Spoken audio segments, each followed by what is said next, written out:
we are. Good evening and welcome to the Thursday, June 1st meeting of the Board of Education of Novi. Please join me in the Pledge of Allegiance. I pledge allegiance to the flag of the United States of America and to the republic for which it stands, one nation, under God, indivisible, with liberty and justice for all. All right. Thank you. We have a full agenda this evening, it looks like. Our first item on our agenda is the Student Board Member Report. Dr. Matthews. Thank you, Ms. Murphy. I would turn to our student board member and have her introduce herself and tell her role at Novi Middle School and give her report. Hi, I am Sabrina Costello, and I am the Student Council President at the middle school. The elections were held on May 19th for class officers of the class 2021. The officers are as follows: President Leah George, Vice President Chris Edwards, Secretary Jacob Huang, and the Treasurer is Chris Zhang. Congratulations to all of the representatives and officers. We hope you have a great freshman year at the high school. A joint effort was held by our Student Council and Interact Club on May 2nd. They helped clean up the courtyard at the middle school and made it a more clean and beautiful environment to hang out by. The students had a great time working on this project. Our annual Student versus Staff Basketball Day was held on April 13th. It was a great game, and surprisingly, the teachers won. The teachers had a lot of great faith in themselves as they wrote this, clearly. The money was collected and donated to two charities. The first was the Autism Society of Oakland County, and they received $1,500 from this event. Another was the middle school families that needed it, and the $500 was donated to them. The Spanish 1 class celebrated and learned about Cinco de Mayo. Each child made their own homemade tortillas, and small groups of students made their own guacamole and had a great time. We had a few parents come and help us. It was a lot of fun and a cultural experience for all. You thought I was done? I'm not. The middle school art show will be held on Tuesday, June 6th. It will be held in the middle school cafeteria from 6 to 8 p.m. It will display a work of art, music, and talent. We invite the school board and the community to come join us. Congratulations to Nadia Mormon Williams, a current 8th grade student who has been accepted to a prestigious Music Academy program for this summer called Sphinx Performance Academy. The Academy is a full scholarship, intense chamber music and solo performance program designed for aspiring Black and Latino string players ages 12 to 17. On Saturday, May 20th, almost 400 music students from Novi Middle School participated in the Music in the Parks Festival at Cedar Point. All bands, orchestras, and choirs achieved first place in their respective classifications with excellent and superior ratings. The 7th grade orchestra also received the award for the best orchestra of the day. The Novi Middle School then received the Esprit de Corps Award, which is given to the school that shows the most supportive attitudes towards all performing ensembles regardless of the school. Their musical efforts were then rewarded by a fun day at Cedar Point. We were pelted by rain for about an hour, but a great time was had by all, regardless of the rain. Congratulations to all the Novi Middle School music students, and thank you for having me. Thank you very much for being here. Do my fellow board members have questions or comments for Sabrina? Busy school. Busy school. Busy school. I do want to take just a minute to thank you for being here. You probably won't be with us the remainder of the year, I'm guessing. And we do appreciate you coming and sharing with us everything that's going on over there, the accomplishments, the accolades, the awards, all of that. It helps for us to know what they're doing and makes us feel actually really good about being here. So just have a certificate of appreciation and a Novi pen for you. And one for your fellow student board members that have been here also, but we'll get those to them separately. So thank you, Sabrina.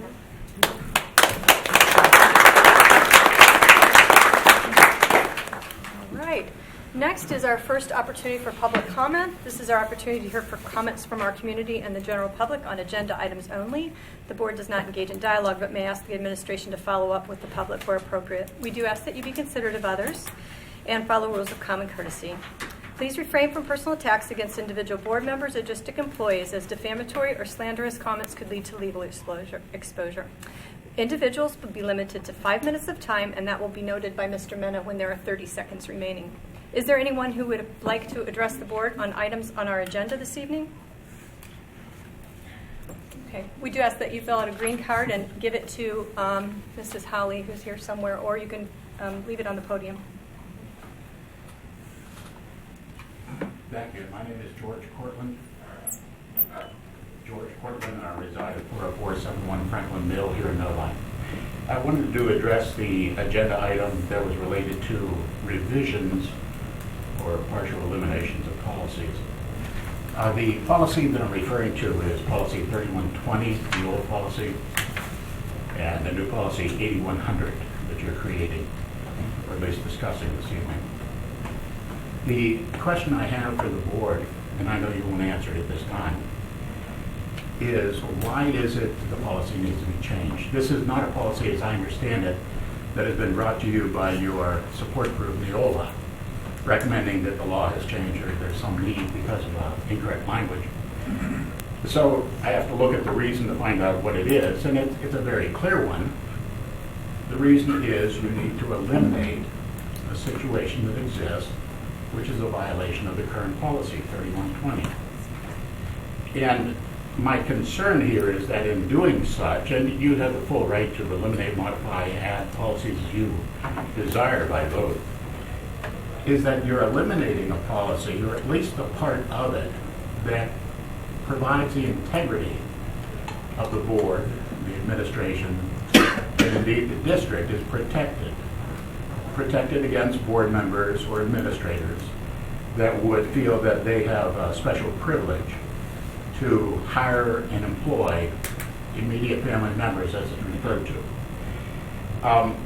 The previous statements about this, when it was presented by, I believe, the chair of your committee that reviews this, was that there didn't seem to be an understanding or any knowledge among the current board of why the policy was created in the first place or when.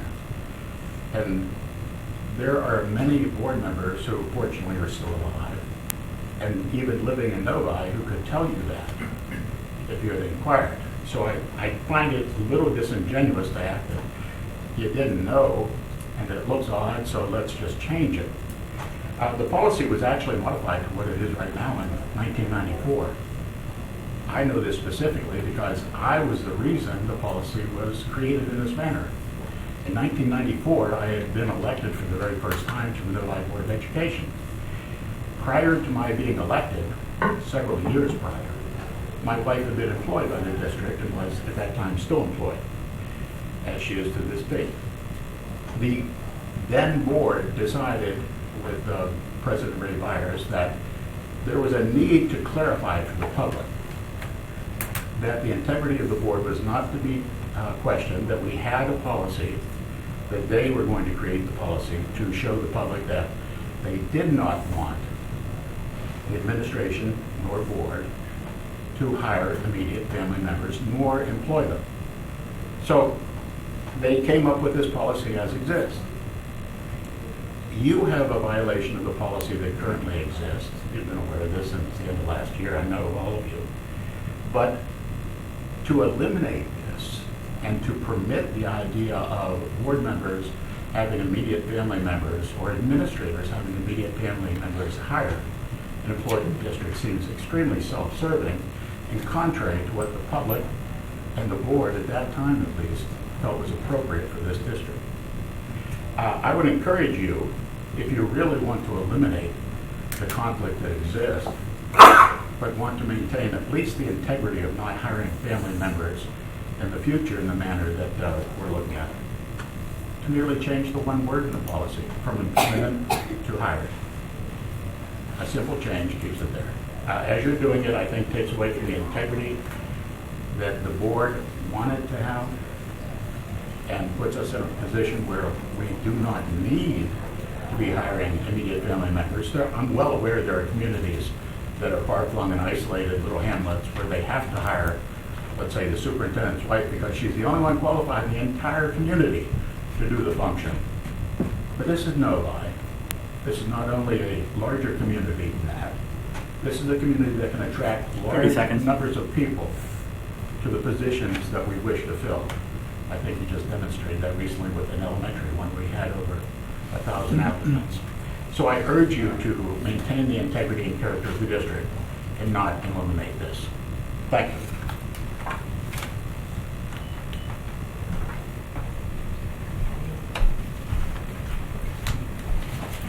Good evening. I'm Jack Hilger again speaking here before you regarding Policy 3120. It's been 48 days since my last communication with the board member that I still haven't received a phone call.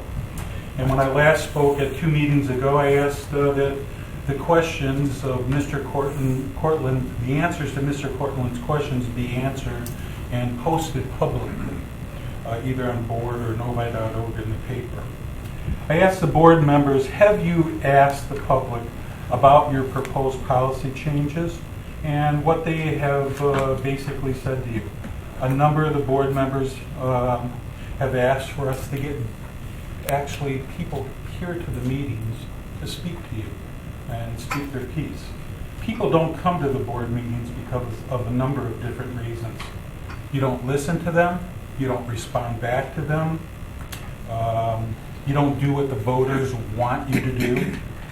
They fear of being victimized, in which a number of people have been, or retaliated against themselves or their children.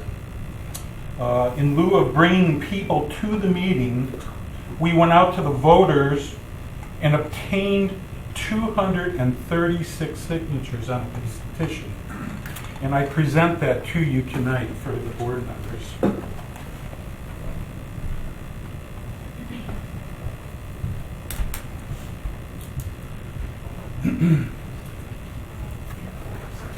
These 236 people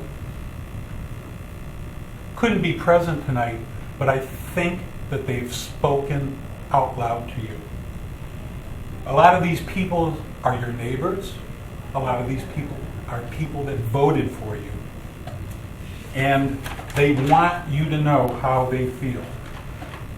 You are all public servants. Don't use your office or your position for personal gains. Also, your proposed changes as to how can you guarantee to the public that these hiring policies and procedures will not be influenced by others. It's basically impossible. Don't change the long-standing policy number 3120. Leave it alone as it is. Remember, 236 people have spoken up.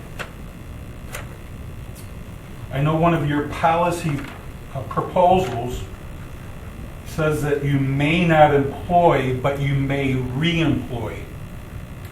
That's of a professional staff member. That shows weakness in regards to enforcing and following the rules. We need to consider, you need to consider going forward of those people that might sue the district or those that might fight further disciplinary action because you as a board or an administration didn't change the policy for them. And I think that that's going to expose the district to further exposure. Now, I also understand that there could be possibly a letter that's been received by a number of board members. And I asked regarding that nepotism, and I asked that during your board communication that that letter be read to the public and that you be transparent as you should. Thank you.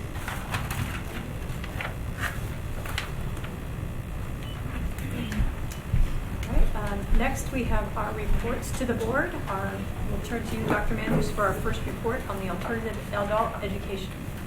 Thank you, Ms. Murphy. And I would turn to Mr. Stee to introduce this report this evening. Mr. Stee. Thank you, Dr. Matthews. Thank you for allowing us to present to you tonight. Before I have a few comments before I make those. I'd like to have our panel, and I appreciate you giving us this opportunity to do it in this format. I'll have our panel introduce themselves. So if we could start down with Kendra. Kendra Geis, Oakland County, Michigan Works, Novi. Clemson Fair, Novi's Alternative Adult Ed Coordinator. Justine Geiger, Novi graduate. Luis Calzada, Novi graduate. Gavin Smith, Novi graduate. Mark Forgash, and I'm with Kamal. I'm the plant manager here at the Novi facility up the road. Renee Smininich with Kamal. I'm the NAFTA, EHS, and Lean Manufacturing Manager. Thank you. Thank you. And I think you'll learn tonight that what a great group of people we have here representing our adult and alternative ed program. We've taken this presentation on the road a couple of times, and I've asked a number of times when we've taken it on the road. We've gone to two different presentations. We did one before the National Dropout Prevention Conference that was held in Detroit. And then we also were asked to present again at the State Adult Education Training Conference. And as I stated in the beginning of both of those presentations, we don't have a PowerPoint. And the reason we don't have a PowerPoint is because we truly want you to focus on our panel.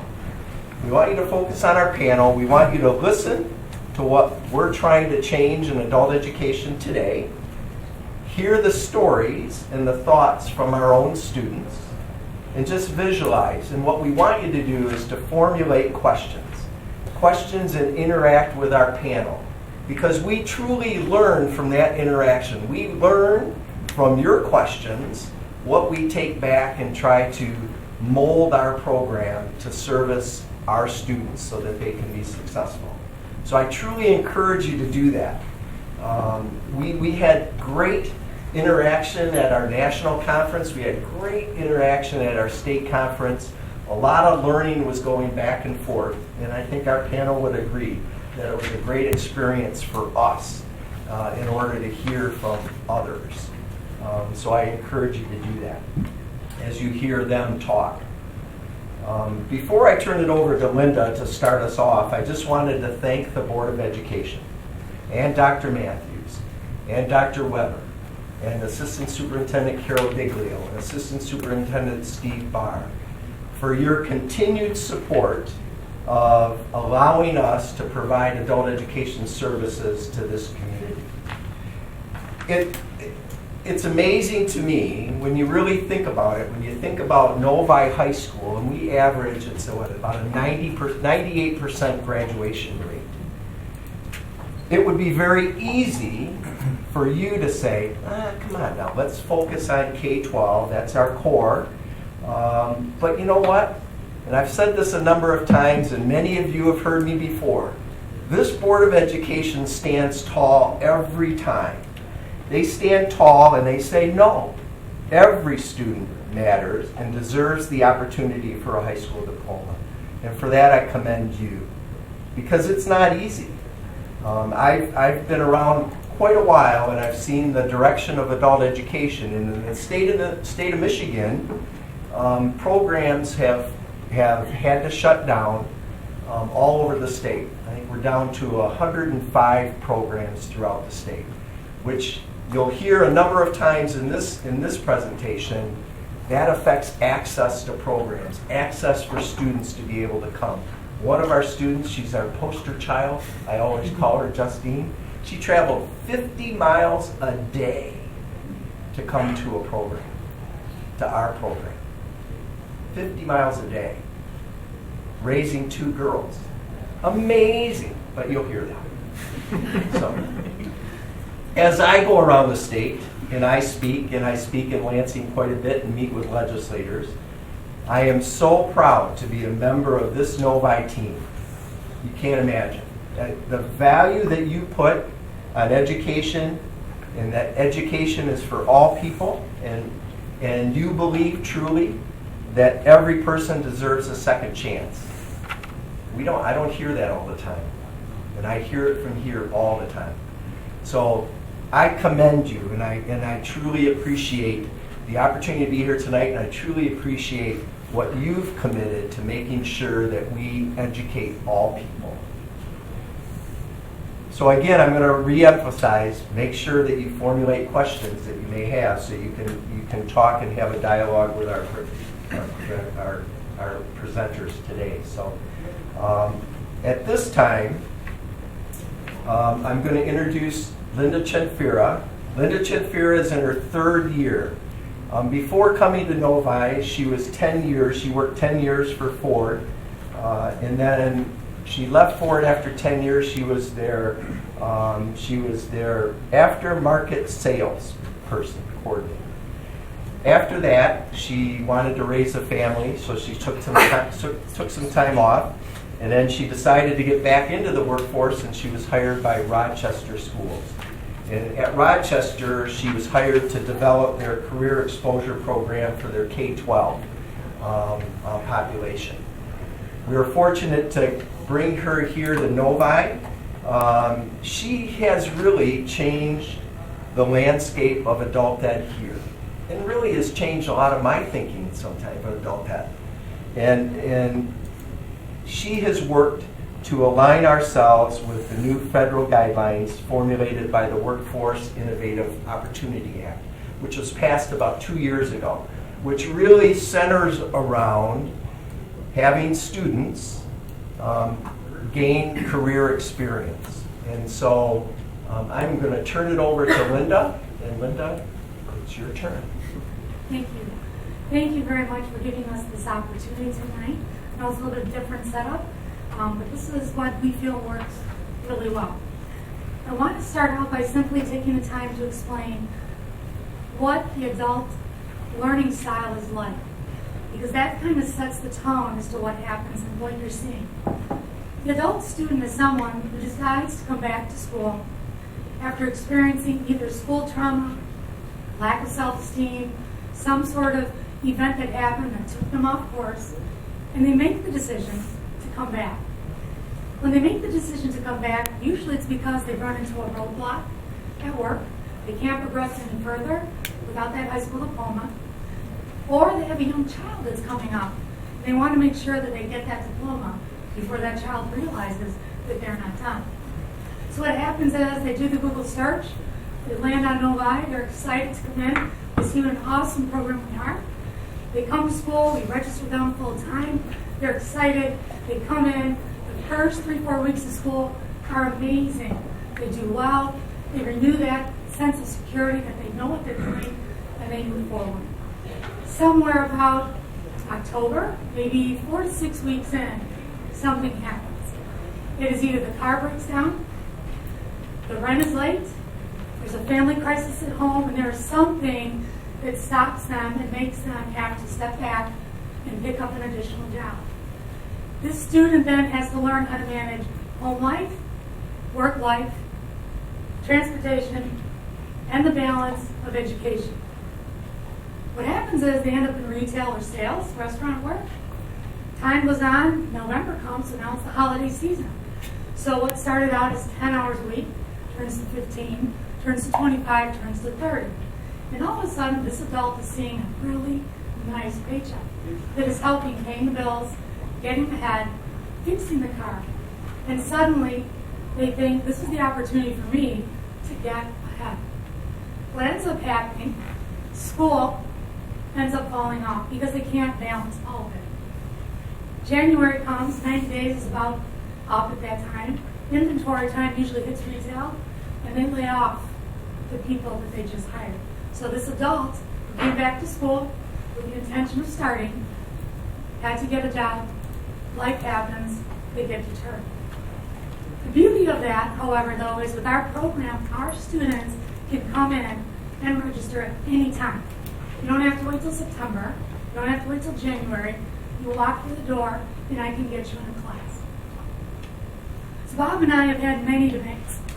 We've had many debates and conversations, and we've talked to Dr. Weber, who, by the way, is extremely supportive, and I thank you, because everything we talk about, he backs us 100%. And we thought, what is it that we can do to break this adult learning cycle that's always deterred? So we went back and forth, had several meetings again with Dr. Weber, and we said, you know what? What's happening is, and we found this on many conversations, even at the state level and with employers, everyone is operating in a silo. Employers are focusing on what they do. Education is focusing on what they do. And an agency known as Michigan Works is focusing on getting employees to employers. So we said, what is it that we could do to support that adult student that's coming back? And we came up with a not so glamorous vision, and that was a three-legged stool. And if you can imagine that, not very glamorous, but the base of that seat is our student. And what we're doing is we're bringing in community businesses, we're bringing in education, and we're bringing in Michigan Works. We're educating each other on what we need. We need businesses to understand that our students need to attend work to get the credential so they can be the employee that they need. And our businesses understand that they need to be a certain amount of time in school. And our partner with Michigan Works helps bridge the gap financially for those that need money, because they offer us a program that will pay for our students to have an opportunity to go from the classroom and transition into a career. So with that model, we said, okay, we got to do something a little bit more. We came up with a 3-year strategic plan. The first step of our plan was we needed to set up a program to outreach to community businesses, and we did. And we set up our school business council. And we are so fortunate. We are in our 2nd year of meeting with core group of leaders such as Providence Hospital, Kamau, Paradise Park, General RV. We have Carol Tiglio, Dr. Weber, Dr. Matthews on our board. And we have a core group. Actually, we have the city of Novi. I don't want to leave anybody out, but we have a lot of people. O'Brien Funeral Home, and they meet with us on a monthly basis. And our goal was to pick their brain. From these meetings, we were able to understand what was lacking in employees that they saw coming in, some of our younger people. And what we did, we took the information that we got, things that they saw like cell phone use, having mom call and tell if someone's going to be late. We took a lot of information from our group discussions and findings, and we brought it back into our program. And what we did was develop a career component in our language arts program that every student gets. So with that in mind, we decided we need to take it a step further. We decided that we would then visit each one of our business partners' place of business, giving our students the exposure to what is it like to work at Providence, what is it like to work at General RV, what is it like to see what an insurance company is. We took the entire school to Providence, and I have to tell you, we met the president. They actually made the whole class in school pizza, and they got to find out that the hospital is not a place to get shots. It's not a place where bad things happen, but there are opportunities, and there are opportunities for people with high school diplomas. And our next step from that was, okay, so now we're expanding. We actually visited Kamau. Kamau is an organization that has been just amazing with us. They're an international robotics company, and I'll let them talk. But we took our kids down there, and they learned that they can have a very successful career track if they came in on the ground level. We decided then, okay, so now we're doing this, we need to bring our business partners into the program. And so for the last 2 years, we've had the HR director from Kamau come in and teach our kids and practice doing interviews. We've had the HR director from the city of Novi come in. We have had Carol Tiglio come in and talk to the kids about interviewing and the things that they look for. We've actually had hands-on conversations with our employers. The last step to our strategic plan was mentorships. And the mentorship is Now that we have buy-in from employers that'll allow our students to stay in school and provide a work schedule around that, we need to then to get these kids in a place of business and see what interests them and how we can develop that career. And with the wonderful partnership with my new best friend, that's Kendra Geis from Michigan Works, she brings that component to the table that has all of us collaborate together. And rather get into the whole funding piece, let me hand that off to her. Thank you for having us here this evening. The partnership with Novi Adult Ed has definitely been a learning experience. We have had some ups, we've had some uh-ohs, but all together it has been such a great opportunity for us. We are primarily funded through the WIOA Act, which is the Workforce Innovation and Opportunity Act. And with this act, we also have funding for not only youth, but also dislocated workers and adults. But lucky for us, our youth funding has been able to provide different opportunities that are absolutely tailored for each student. So we're able to have a conversation with the students and have them tell us, what do they think they like? What type of career do they think that they would be interested in? And we're able to partner with the different companies throughout Novi, and depending on where you're living, other companies that are closer to home. We were able to partner with a physical therapy company in Brighton for Miss Justine, who's not in this area. So we're able to tailor these experiences based on what the students feel like they may be interested in. So we definitely look at not only the mentorship where they are able to establish some soft skills such as work etiquette, showing on time, packing your lunch, but also just a taste of what these different careers may look like. We definitely look at the different pathways and see, you know, is this something that I really want to do? Am I willing to put in the education? Justine, I'm going to pick on you again. She's like, I want to be a nutritionist. So we're looking at the education, the years, the experience. She's like, no, thank you. And that's really, really important. It's important to know, you know, what type of education is required, what type of financing for education is required, what type of hands-on experience is required, so that all of these students are able to get a little taste of what may come down the pipeline. I've had several friends who've changed their college majors 10 times because they didn't really know. So this is such a wonderful opportunity to not only get hands-on experience, but to have an agency such as Michigan Works help the students do the research. I've had students who have completed their entire training and to find out that they're not eligible to be licensed because they have a background. So it's really important to know, you know, based on my family lifestyle, based on where I live, based on my financial status, based on my background, what is there for me? So this partnership has been such a great opportunity for so many students, and I just love that we can tailor it. You know, tailor it to their interests. Maybe have a little realization of, okay, you want to be an actor? How much does that pay in Michigan? So it's definitely a great opportunity. And what I'd like to do right now, we have 3 students here with us who've actually been through mentorship programs. But what I'd like to do is hand this off to Mark Fordash so he can explain Kamal's interest in our program and how they work with us. So as the mic is going down, I just want to say what's really made this work. Does anybody have a burning question right now that you want to ask? Okay. So Kendra and Linda have connected, and that connection has helped this program thrive. And they've connected so much that I'm going to embarrass them because I'll tell a little story that we heard already this morning that Linda starts texting questions and things that she needs to know at 4 in the morning to Kendra. They're connected I was sleeping all day. So, but anyway, my point is that this is what makes it work, is those two. And you would be amazed. Kendra calling up students, did you get your homework done? Did you show up to school on time? Have you been going to school every day? And it's the same with Linda. Have they been showing up at work? Have they been dressed appropriately?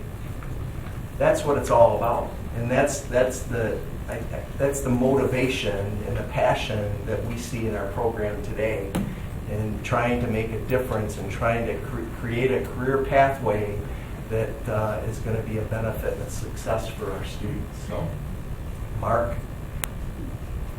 take it away. Okay. So as I said, my name's Mark Forgach. I've been with Kamau now over 2 years. I am the plant manager. For those that know what Kamau does, we are a international company, so we have a global presence. Our facility here builds a robotic assembly cells primarily for the big three companies like Chrysler, General Motors, Ford. We're doing some work for Tesla right now and all that good stuff out of my facility. Something that happened a while back, and obviously we've gotten better here, is we had that wonderful recession up here, right? Found a lot of people out of work, a lot of people with a lot of talent and a lot of knowledge. They had to feed their families, so they left, right? They went south, they went east, they went west, some went north, right? And things got better. Well, you know what? They found a better life and they didn't come back.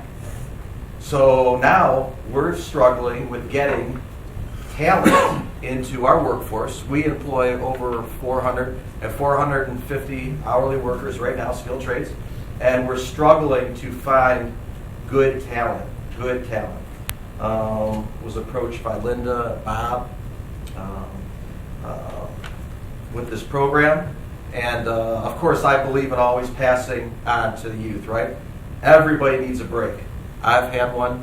Renee's had one or two. I've had probably 3 or 4. And oh, by the way, when I say I mean we. She's my partner, my assistant, right?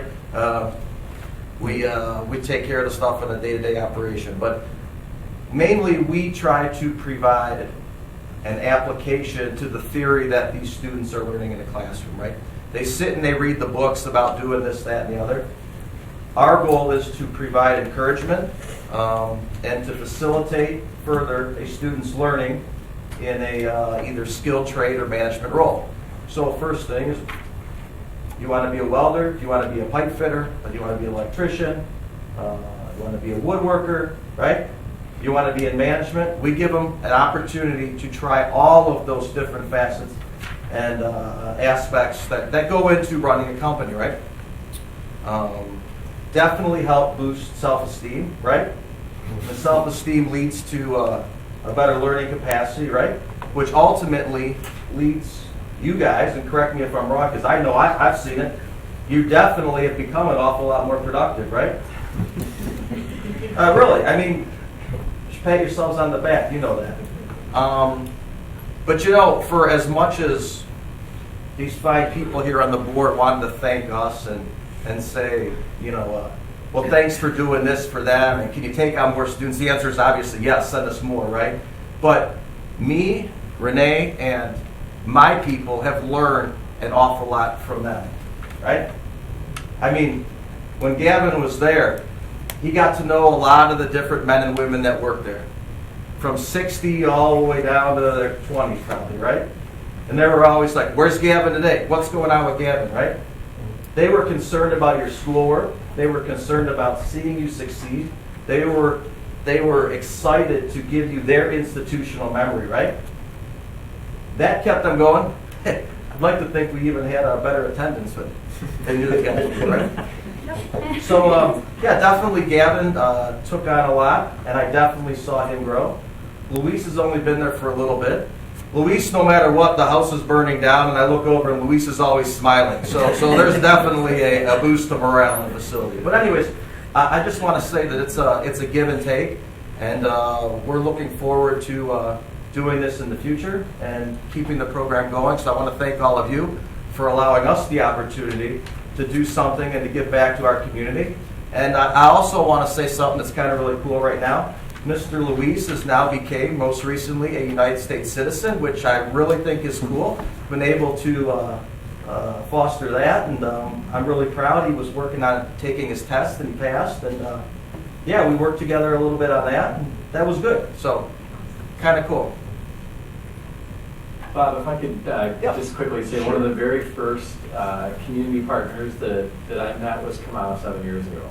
And it was so neat because I realized you guys make things that make things. And when you right? Yeah. And it's just, it was such an experience. But I think what brings me an immense amount of gratitude to you is the fact that Kamau has been a partner all along with our district. And actually, the gentleman sitting to your left are living, breathing examples of your commitment as a company to not only help your bottom line out and make sure you get great employees, but to make sure our world's a better place and giving opportunity to kids who deserve it. And I can't thank you all enough. You've been a great partner. And real quick, when Gavin was leaving, he was most thankful, right? He says, what can I do for you? So there's one thing you can do for me. And what did I say? Pass it on. I've got 4 little children at home, right? And someday they're going to need a break someday.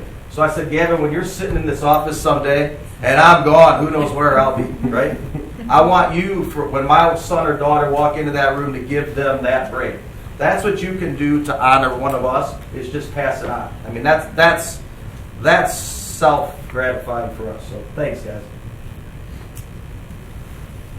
Good evening. I'm Renee Spinanich, and I work with Mark at the Novi plant.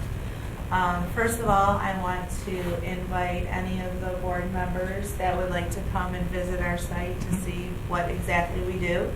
You can come anytime. You can contact one of us. Linda and Bob both have our contact information. So, as Mark was saying, I'll just make a few comments. You know, we wanted to help foster with Gavin's learning and obviously Luis. The guys would ask about them. And a lot of times I'd have a message or a little text message or something saying, have you checked on Gavin? Has he done his homework?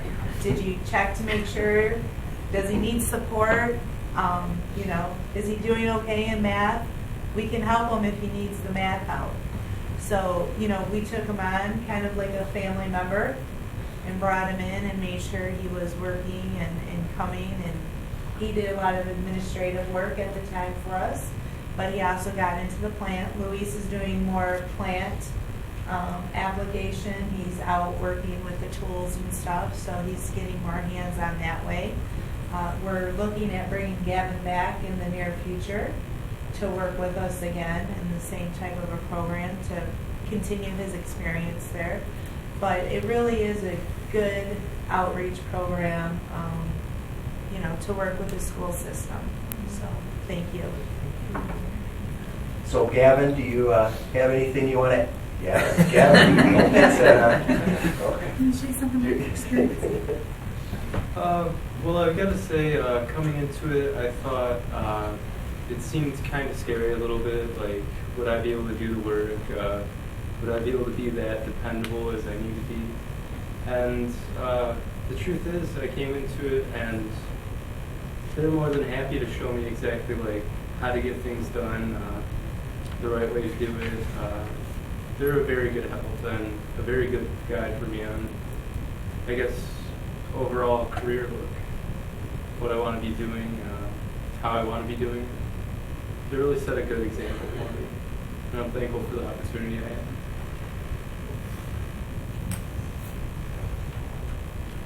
had. Once again, my name is Luis. Right now I'm currently working with Kamau. And I would like to say that one of the first things that I liked was that the first thing they offered me was, what do you like? What would you like to go? Do you like to go into like an office area or more hands-on? For me, I've always been like a more hands-on kind of person. A desk doesn't really suit what I like, and that's one of the things that was sort of like touching, because everybody like now everybody, like parents, teachers, like in the high school before Novi, adult education, they always like pushed me towards like a more office or go to college. No one says school grant or learn something you like. Everybody's more pushing towards doctor, office manager, stuff like that. And that's some of the things that I guess some students don't quite fit that profile, and that's somewhat hard to fit when you're in high school. And then after you finish that, you're sort of like, what do I do now? Do I go into the office where you won't really fit in, or and if you don't, where do you go to? And that's something that I really appreciate about Novi Education eWorks program and come out. And I guess that's something that I really like about the whole group aspect that we have. And right now I'm currently working in the back of the company with very friendly people. And like they say, they always support me. They always tell me, have you eaten yet? Do you like something to eat? I'll go get you something to eat. And then they always tell me, are you okay? Do you want to do something else? Do you like what you're doing right now? Can we offer like something else that like, can we show you something that you like to do? Like I've been working with a gentleman called Dan Garden. I can never see him. Which he's a very friendly person. He has helped me a lot, and talking to the workers, because I'm not the best talker or most social person, but I think I've been improving because of come out. I think that's safe to say. And that's one of the things I've been learning, and I hope I learn more from this program. I'm Justine Geiger. I graduated last June from Novi. So my story started around 2009. I was going to Renaissance Alternative School in Howell, and they shut down their program. And so I kind of just dropped out at that point. And it was kind of a really big life change for me. And I, didn't know where to go. I ended up having my first child at 18, and I was pretty much a stay-at-home mom. I worked a couple part-time jobs just to get out of the house, really, and then it wasn't until 2014 when I had my second daughter I really realized that it was time to make a change. I needed to, show them the right way to do things, and I didn't want them to go down the same path I did, or at least struggle like I did. And so I actually did a Google search one day, and I found Novi Adult Ed, and this was like 2 days before registration. And so I came in and I filled out the paperwork, and I just remember bawling my eyes out to Linda, and she's like, we're going to take care of you, we're going to help you. And I was just so thankful. I was like, I'm going to do it this time. I'm going to get my diploma, and I'm not going to give up. And so that's what I did, and I was driving 50 miles a day to and from school, and I had the motivation, I had the dedication to do it. I didn't want to waste any more time anymore. So when I walked across that stage and got my diploma, I was like, finally I did it, but this is just the beginning, because now I really have to, find my career path and what I want to do. And just coming to Novi and the opportunities I've been given to, feel out the career path before I spend thousands of dollars on classes and then realize that I don't even like that job. I don't want to do that. I don't have any more time to waste. And I want to show my girls what's the right way to do things, and Novi's really given me the pieces to the puzzle to pave my path and to really just create the best future for my family. Oh, and my mentorship last summer, I did at Leaps and Bounds Physical Therapy in Brighton. They have, that's their pediatric location. They do have an adult location, but I was following the physical therapist there, and I learned tons and tons just about, you know, different kinds of therapies and working with children and all types of disabilities that, you know, they help with. And it really opened my eyes to like so many more careers. And so now I'm just like, do I want to do physical therapy? Do I want to do this other therapy? But I just think, you know, being able to have the hands-on experience is really, really important to help me make my decision. Thank you. And I hope you can see, even with Justine, it's the whole concept is not the student graduates, walks across that stage, and they're done. Our job is to help follow them and help motivate them to find that next path. So we don't finish. We don't finish with the student. We keep going. Do we have a, yeah? I have to read. Go ahead. So I'm really passionate about this, and I'm really passionate about students being successful, and I'm truly passionate about those that are less privileged or are the underdogs, as I would like to say, and making sure they have the support. So this part of this program for at Novi Adult Ed, do they receive credit towards their graduation for this program, or is it something separate? From my perspective, the mentorship is a separate piece. They're still attending school, they're still doing their regular coursework, and the mentorship is working around their schedule, and if they're 18 or over, it's paid. Okay, thank you. Second question, once they've graduated, and I like how you were talking about you might be hiring him back and have him come back, what other opportunities for him to have some tuition reimbursement or post-secondary educational assistance, like with the different programs, whether it's Kamau or whether it's where you work at Leaps and Bounds?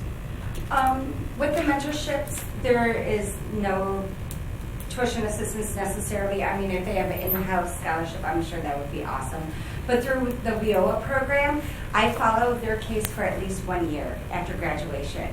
So with that, part of our outcomes is determined, are they in school or are they working? So I follow them for at least a year. And with that, there is a possibility for us to assist with not only tuition, but also supportive services. So are we able to assist them with gas money? Are we able to provide uniforms so that they can go to a CNA training? Or, you know, what other supports are needed? So that, in that case, is definitely individually based. Okay, thank you. And the last question, probably for Bob or Linda. At what point is this mentorship or this program offered to your students? Because I know students come in at the age of 16, and sometimes employers are not so likely to want to hire someone at that age. And do they need to have so many months involved in the Novi Adult Ed program before they can go into that and transition into that mentorship? So for us, to get a paid mentorship, the student has to be 18.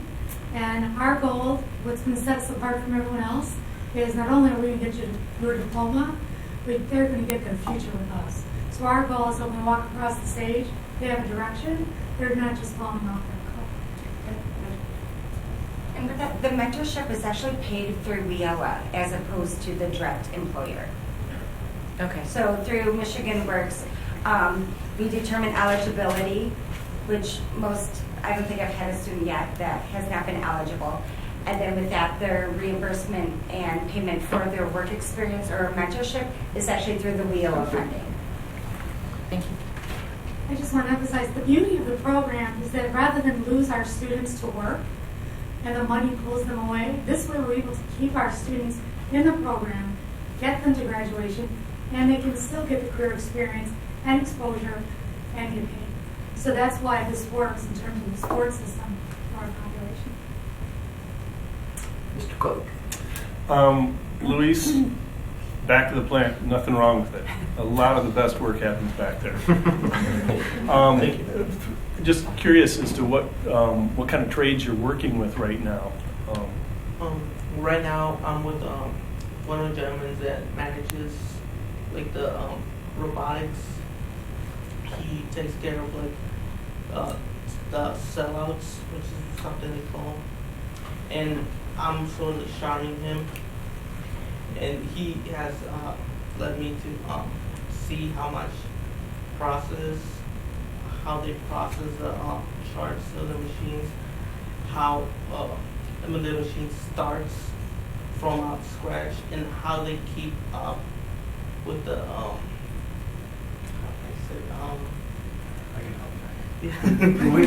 So our assembly cells, right? We bring our robots in. We don't manufacture any of the robots here, right? And our customers choose what robots they want to use. What Luis is working on is the end of arm tooling, or end effectors, as we will call them. It's kind of what makes the robot useful, right? It's the fingers.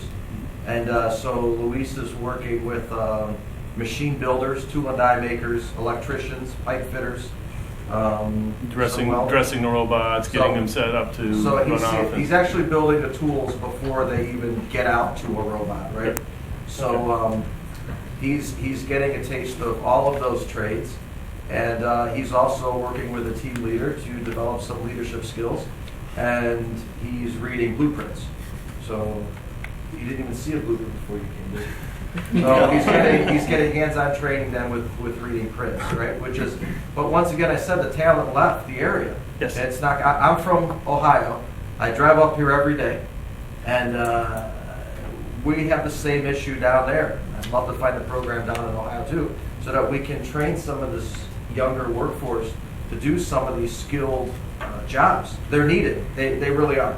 It's our future, right? So and then Gavin, you mentioned you were in the upfront doing more administrative work. Could you explain a little bit more about that and your experiences there? Well, it was mostly just data management. I inputted data into Excel spreadsheets that the project lead managers would use in their presentations when they talked about the different types of data, all that.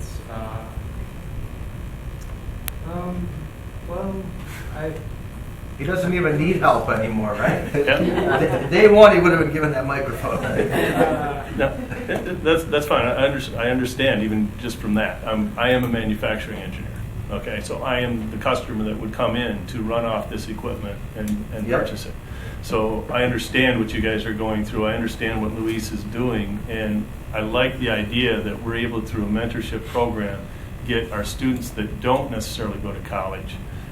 They can get their degree, they can get this experience.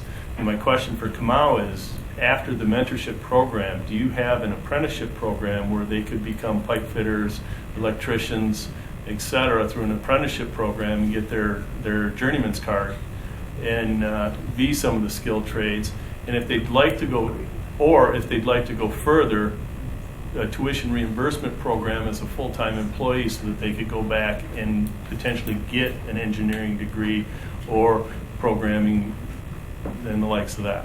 So we have what's called a Gen 2 program where we're working on bringing in employees to start training them and mentoring them and getting a potential journeyman's card for the different tool trades.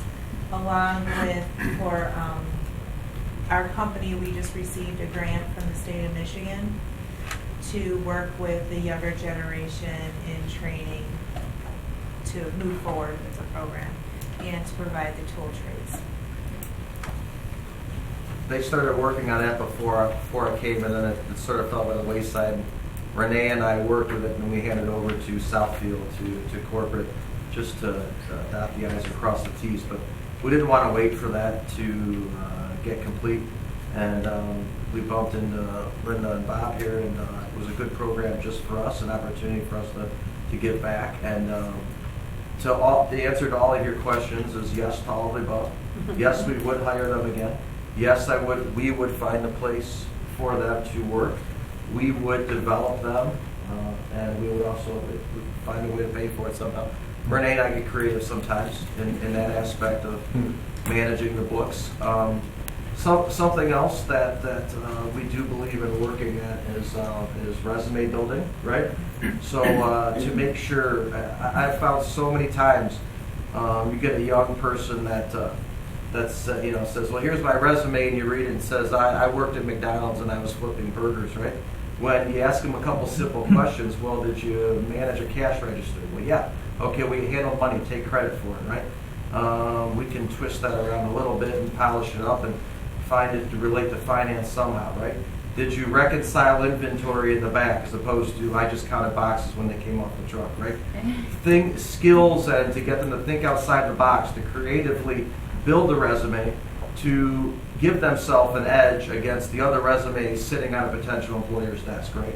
We believe in that. So these guys they'll be ready to go when they get done with us. And we'll try to find a way then to keep them. We're going to make them so valuable, right, Renee?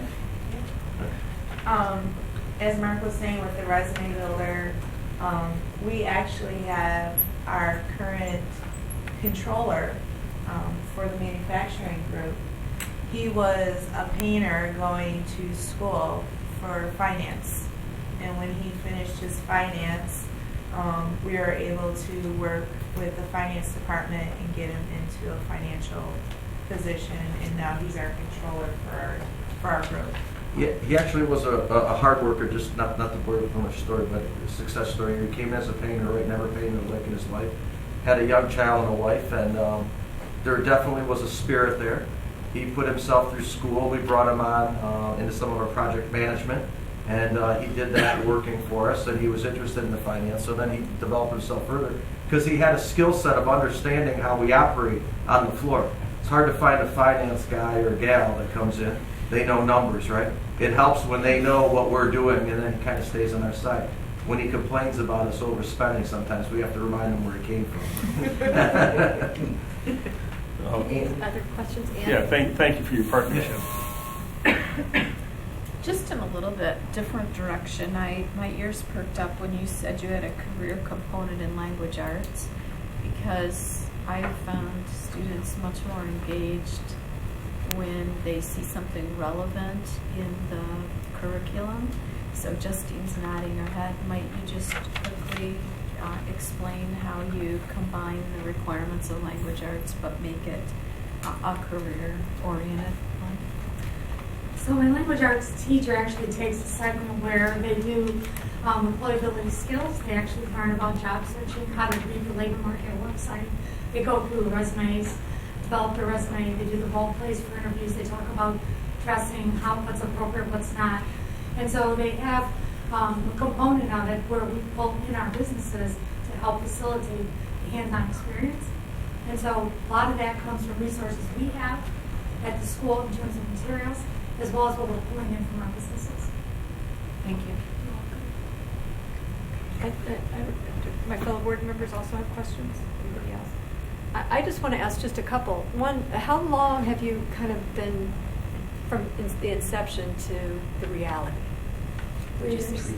Wow. It's been 3 years. That was our 3-year strategic plan. Okay. And how many students currently have you kind of mentored and kind of been a part of this? We just kicked off the mentorship this year. Okay. So 6. Okay. Great. And you see that number growing? We're actually going to be doing an ad this summer, and the ad is geared specifically towards this market in terms of who we're trying to track. So we do see that number growing. One thing we added, and I know you have a busy agenda and we need to wrap it up, but one other thing you need to know, we were fortunate enough to write a mini grant through the federal government, provided these opportunities. We were granted $18,000 to incorporate hiring a career coach. Met with Dr. Weber, Dr. Matthews, and we agreed that we all thought it would be advantageous for us to enter into a third-party contract. So we entered into a third-party contract with Goodwill Industries and Michigan Works of Novi. And we just put on board our first career coach. Our career coach started, is going to be working the rest of this year. We've embedded into next year's federal grant, we owe a grant, to continue that. I think we have a great opportunity to receive that. And so this career coach will be sitting during registration with Linda and myself when we register students to make sure we make that connection with every student we bring in, so that we can find which way, what direction they're leaning, and we can hopefully bring them together. So we're excited about that. Well, I do want to thank you all for taking time out of your schedules to be here from Ohio and elsewhere, and really for sharing what it's done for you, because that is huge in terms of why we are here as well. And hearing that, I know next week we have our graduation, no, 2 weeks I guess, we have graduation ceremony for the adult ed, and I know that's a night that we all really look forward to in terms of being there to celebrate the successes of those that have had a tougher road, quite honestly. So thank you all for being here, for sharing your stories with us and the successes. It's great to hear about the new partnership and how well that's working. And certainly thank you to you two for being here to share how it's helping you guys as well. But you're right, paying it back is a big part of it. And obviously we're here trying to do the same thing. So thanks for being here, Mr. Steve. We do really appreciate it. We have our HOSA team coming up next, and then we'll take a brief break after that if you guys are okay sitting around for a couple of minutes. We're good. Yeah, thank you. All right, next we have our HOSA report to the board, Dr. Matthews. Thank you, Ms. Murphy, and I would like to introduce Ms. Polanski, who is our HOSA club sponsor, along with her cast of thousands. So, Ms. Polanski. I'm directing some of them in from the hall. First of all, I am going to try to speak as little as possible tonight because I really want to empower our wonderful students to share out, because HOSA is first and foremost a student-led organization. 4 years ago, it was students who came and sort of arm wrestled me into being their advisor, and we're very grateful that this year that this board has approved me to have an assistant and 2 aides to help, since our team has grown to 370 students this year. So I am going to, with that, introduce HOSA President Hadley Peterson, who last year placed 4th at the International Leadership Conference for HOSA in Public Health. So I'm going to let Hadley take it from there. Thank you so much for having us. Before we get started into the success that Novi HOSA has had this year, I'd like to introduce our officer board. So this is Miley Sate. She was our event chair this past year. She's a former national qualifier in medical photography and placed 1st in the state for medical photography. And she's currently an 11th grader. Arushi Aurora was our vice president this year. She's in the 11th grade, and she competed in parliamentary procedure this year and is headed to the International Leadership Conference. Last year at the International Leadership Conference, she placed 4th in community awareness. Behind her is Akash Ray, who is our public relations chair. He competed in parliamentary procedure this year and last year, where he placed 9th at the International Leadership Conference. And again this year he qualified for the International Leadership Conference. Behind him is Sai Aburi, who is our HOSA State Treasurer, and he qualified for the International Leadership Conference twice. Behind him is Rohan Batra, who was our fundraising chair this year. He's a 12th grader, and his event is public service announcement, and he qualified to the HOSA International Leadership Conference twice.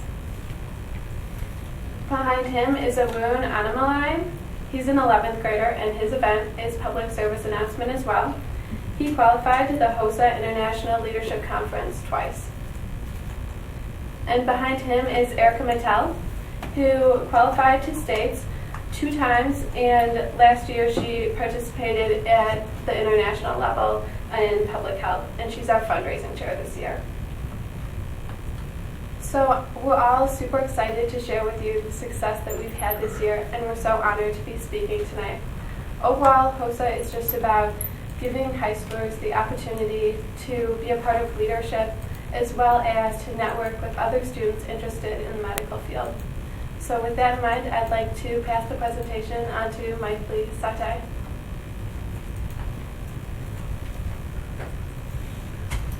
Hi everyone. So Novi HOSA was founded back in 2013. We had just over 100 members back then, and that actually made us one of the bigger chapters in Michigan. But since then, we've grown immensely, and as Mrs. Polonsky mentioned previously, we now have 370 members. And with that growth, we've also had more of our members qualify for the state and international conference. But even then, it's not solely by numbers. Our members have become just better competitors overall. I'm going to pass it on to Arushi. As Maithili said, we've been growing quite rapidly. We've not only been growing, but we've been extremely successful as well. As you can see on this pie chart, this represents all of the International Leadership Conference qualifiers from the state of Michigan. And the green section represents Novi, which is over 1/4 of the chart. And we're extremely proud to have 64 students attending the International Conference this month in Orlando. And to put this in perspective, many schools sometimes only send a few students. And now I'd like to pass the presentation on to Akash. So aside from just being a leader within Michigan HOSA, one of our larger goals this year was to engage in different service projects for the local community. So 2 things that we decided to initiate was the Novi HOSA 5K and the Novi HOSA Med Talk. So the Novi HOSA 5K was our first actual 5K fundraiser, and it was held on October 22nd. And essentially, we set up a 5K around the city of Novi, and it's centered around Novi High School, and it was professionally timed. Participants were able to be run if they paid $20, and those under 12 years of age were actually able to run for free. So essentially what this allowed for us was we were able to allocate over $1,000 in funds for our chapter, and we were able to promote activeness and exercise for our community. The Novi HOSA Med Talk was held on November 2nd, and this essentially allowed for various medical professionals from different practices to really share their stories and their journey through when they pursued their career in the medical field. And it was open for our local community, and anyone who was interested was able to attend.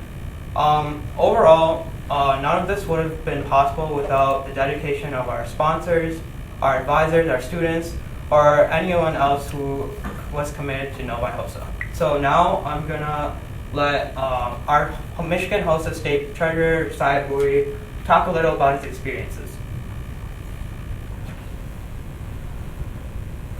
So when I was asked to talk about my experiences, I realized that it wasn't really that hard to think of instances of when HOSA really impacted me, because in my opinion, HOSA has played a crucial role in my development as a person throughout high school. And I guess I can give 2 examples straight off the top of my head. And one of them is in 10th grade, I was competing in an event called Medical Math, and many people thought, the competition was too hard, and they were like, oh my God, I don't think Sai really has a chance. But what I really did was, that spring break right before HOSA States, I really put in the effort. I worked so hard, probably harder than I probably worked for school actually. And I ended up placing first at States that year. And that year I really realized that, the hard work I put in, it really paid off. And that wasn't just a lesson for me, for HOSA. It helped me through the rest of high school as well. So I guess HOSA has impacted me that way. Another example would be in 11th grade. At the beginning of the year, I was just elected as an officer for Novi HOSA, and I was asked to present about one slide in front of 300 people. And I remember I was so nervous. I was like, what are these 300 people going to think about what I was going to say? And I totally stuttered and totally messed up, and it was really embarrassing. But by the end of the year, I decided to run for state officer, and as part of my campaign, I was required to answer an impromptu question in front of 2,000 people, and then deliver a speech in front of another 300 people. And I realized that that stuff became more and more easier for me, and I guess I just realized that really showed my growth as a person from the beginning of the year to the end of the year. And So because of that, I guess I just have to say that HOSA has really been one of the most important parts of my high school career. Now have Going off what Sai said, HOSA really is an amazing experience. For me, there's 3 major things that come to mind that I learned through HOSA. The first being that I got to see firsthand what life is like for an athletic trainer. During my first 2 years of HOSA, I was in an event called Sports Medicine. So we worked one-on-one with the athletic trainer at the high school at the time, who was Chase Krieger. And he not only taught us the skills we had to know for our event, for the test, but also he gave us a look into what the life of an athletic trainer is like. And I think that's an extremely valuable thing for high schoolers to see if it's something they're interested in, because that's their future. So that was really great for me to see firsthand. Another great thing that I learned through HOSA was teamwork. So for the past 2 years, I've been in an event called Public Health. And for that event, it's basically 5 to 6 people present on a health-related topic. And in order to do this, you have to listen to others and create a cohesive presentation. So I learned a lot about teamwork through that. And then lastly, I learned a great deal about leadership. Being president has been a great experience for me, and I'm extremely thankful for it. And so I've learned a lot about how to motivate the chapter and other HOSA students, which has just been wonderful. So overall, I'd really recommend HOSA to any high school students, and I'm so thankful for how supportive the community is for HOSA. So with that, I'd like to pass off the presentation to Rohan Batra.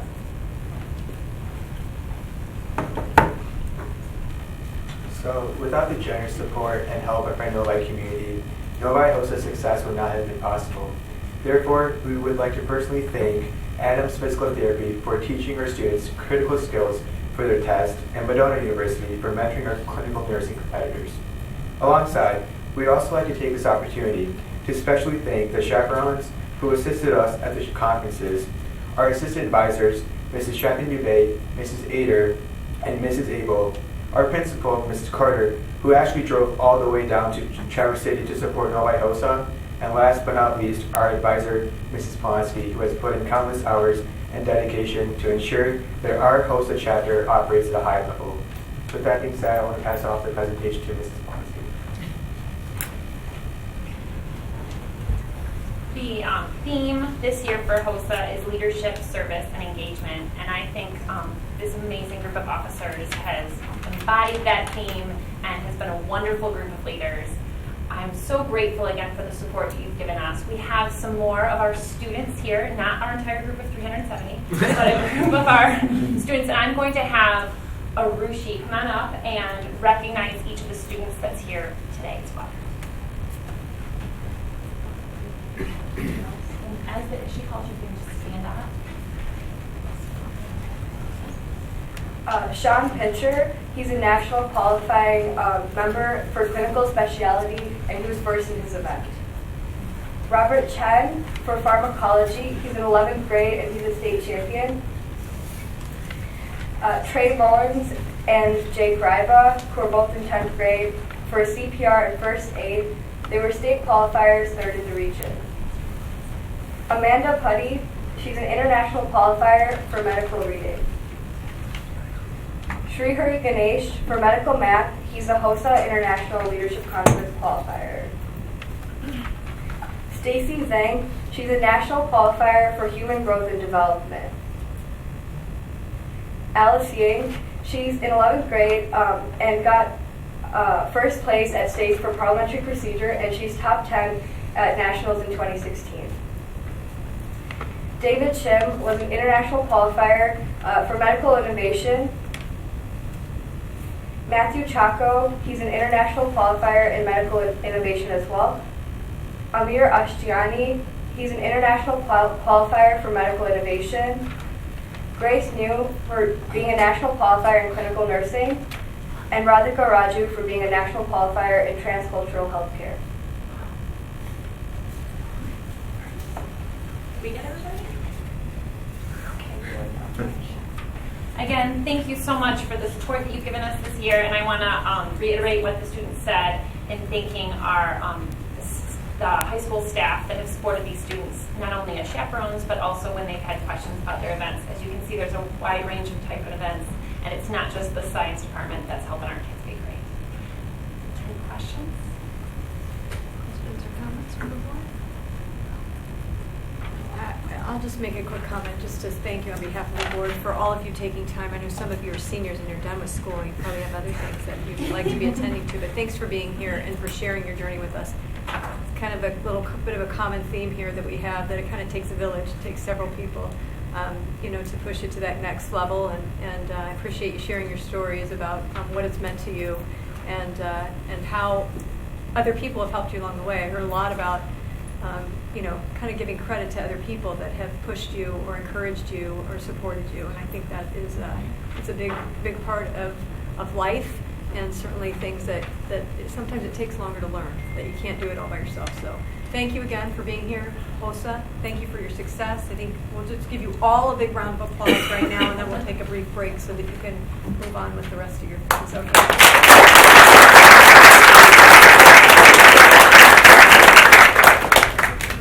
Wonderful. We will take a 10-minute break right now. We will return at 8:30. We will allow some of our guests to return to their regularly scheduled program, I guess we'll say. Thank you.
Hi, and we are back to our regular June 1st, 2017 Board of Education meeting.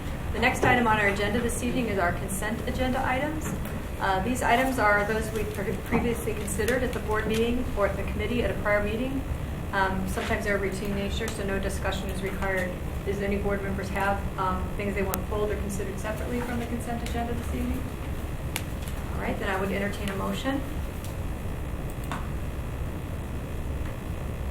Oh, Mr. Mena. Yeah, motion to approve consent items A, B, and C as presented. Support. It's been moved by Mr. Mena and supported by Mrs. Stevenson. Is there any additional questions or comments about our consent agenda this evening?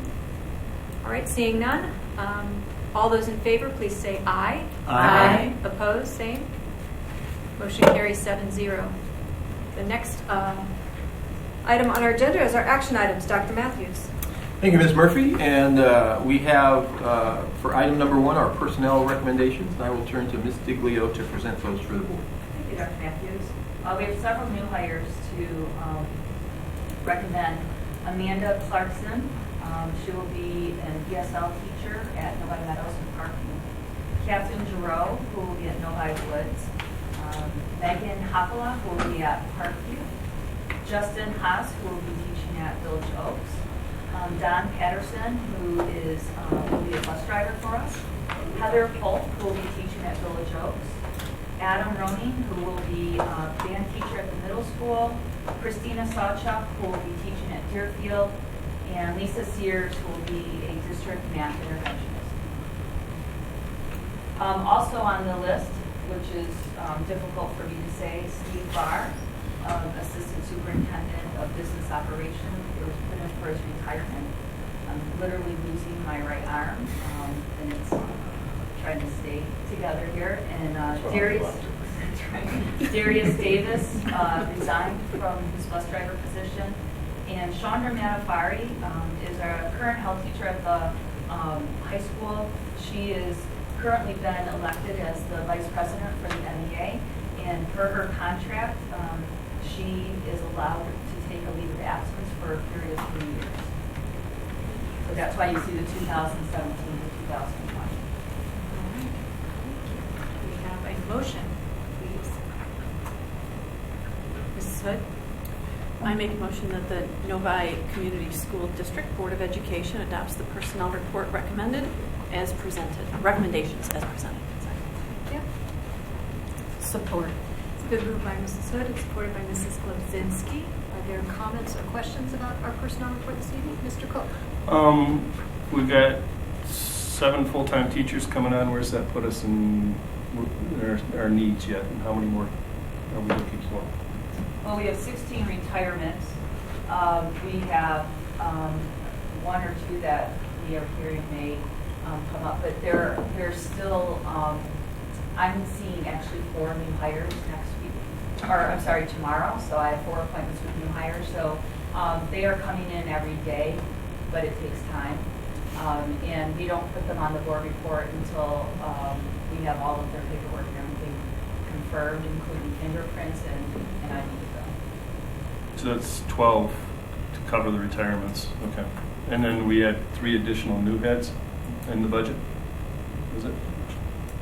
We have, let me just clarify, we have 16 to replace the 16, yep. Plus we have 2 new heads. 2 new heads. Okay. So we actually have 18, she's right, 7. So we've got There was a new hire report. Right, she's got about at least 10 left moving forward. Okay. Right, sounds like. Okay. So you're busy. Great. Other comments or questions? Mrs.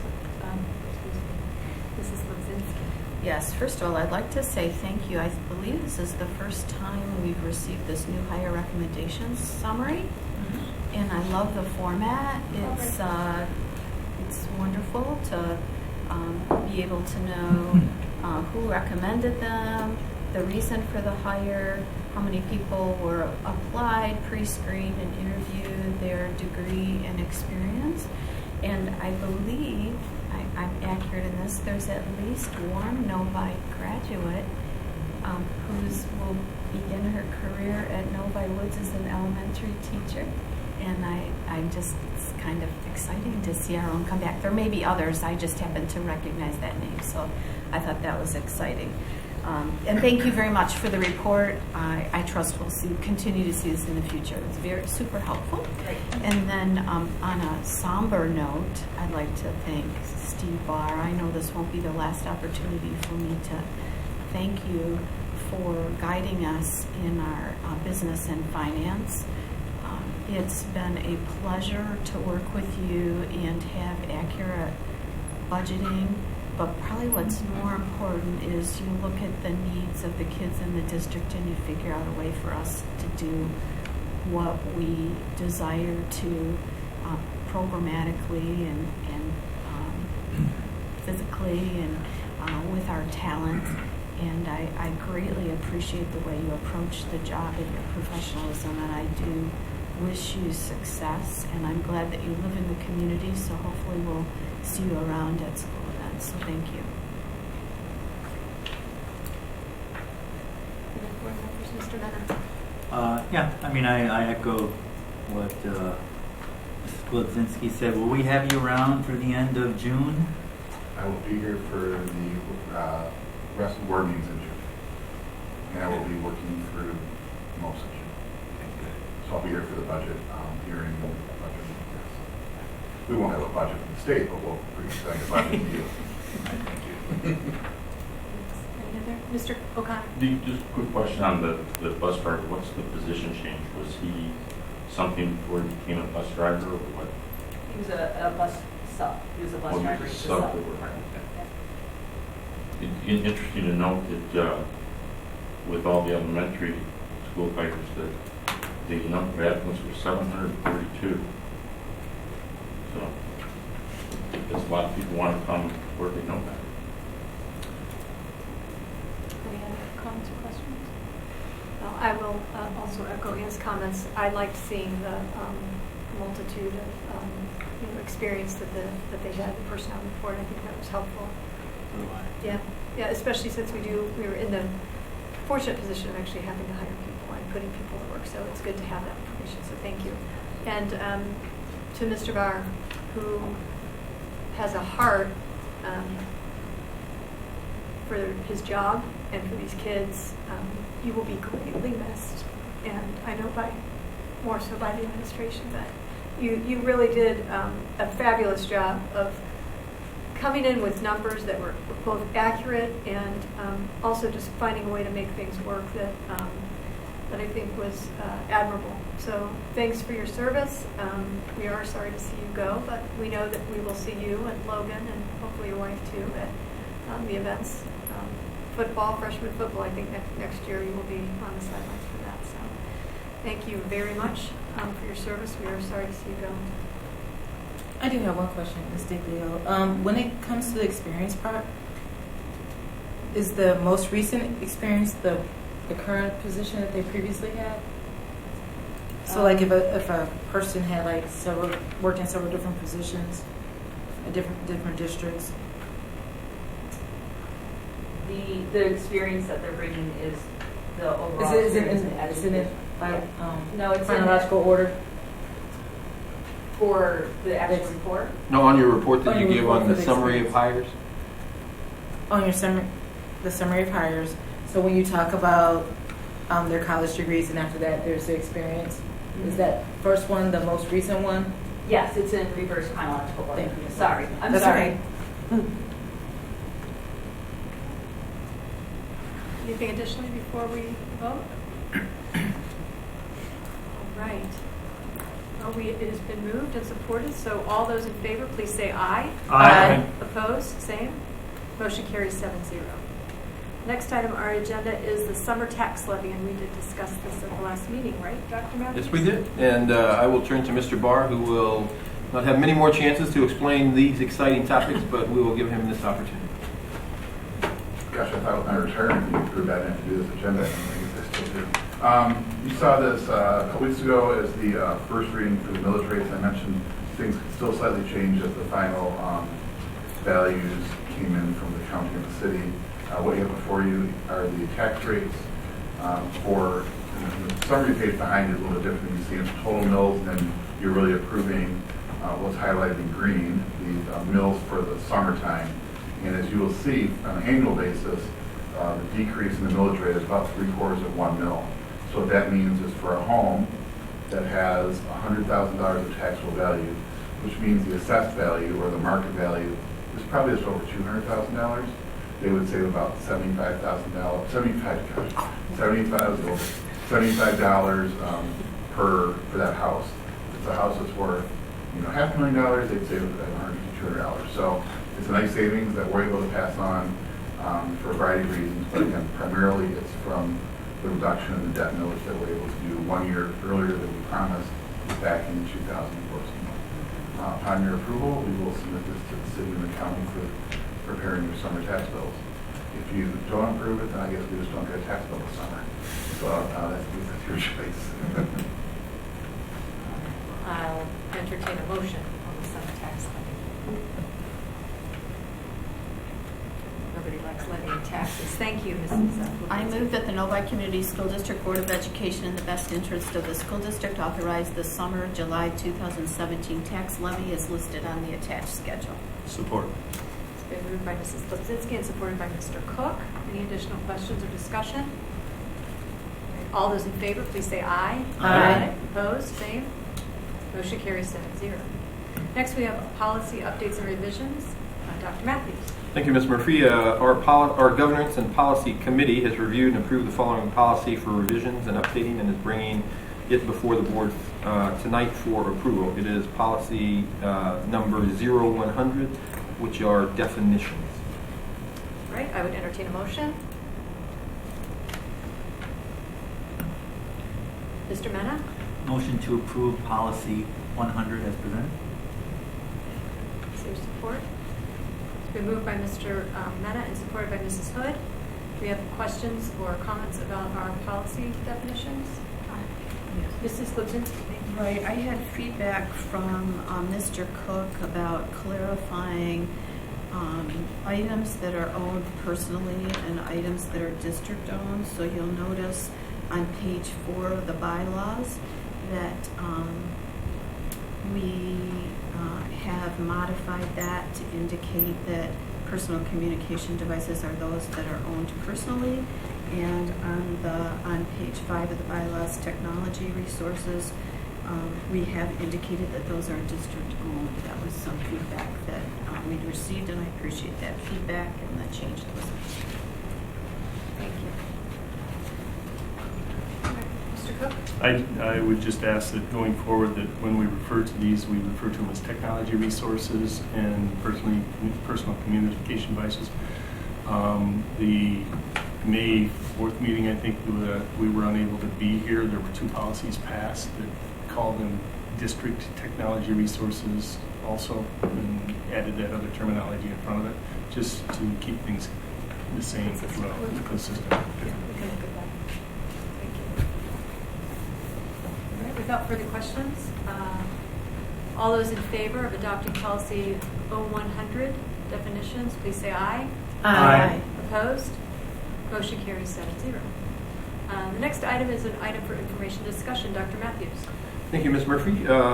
The 2017-18 school year begins in July, and so we present this evening our 2017-18 Board of Education meetings along with quarterly Saturday work sessions. And so we present this for information and discussion, and we would need to approve this in June at some point because we do not have dates for 2017-18 school year at this point.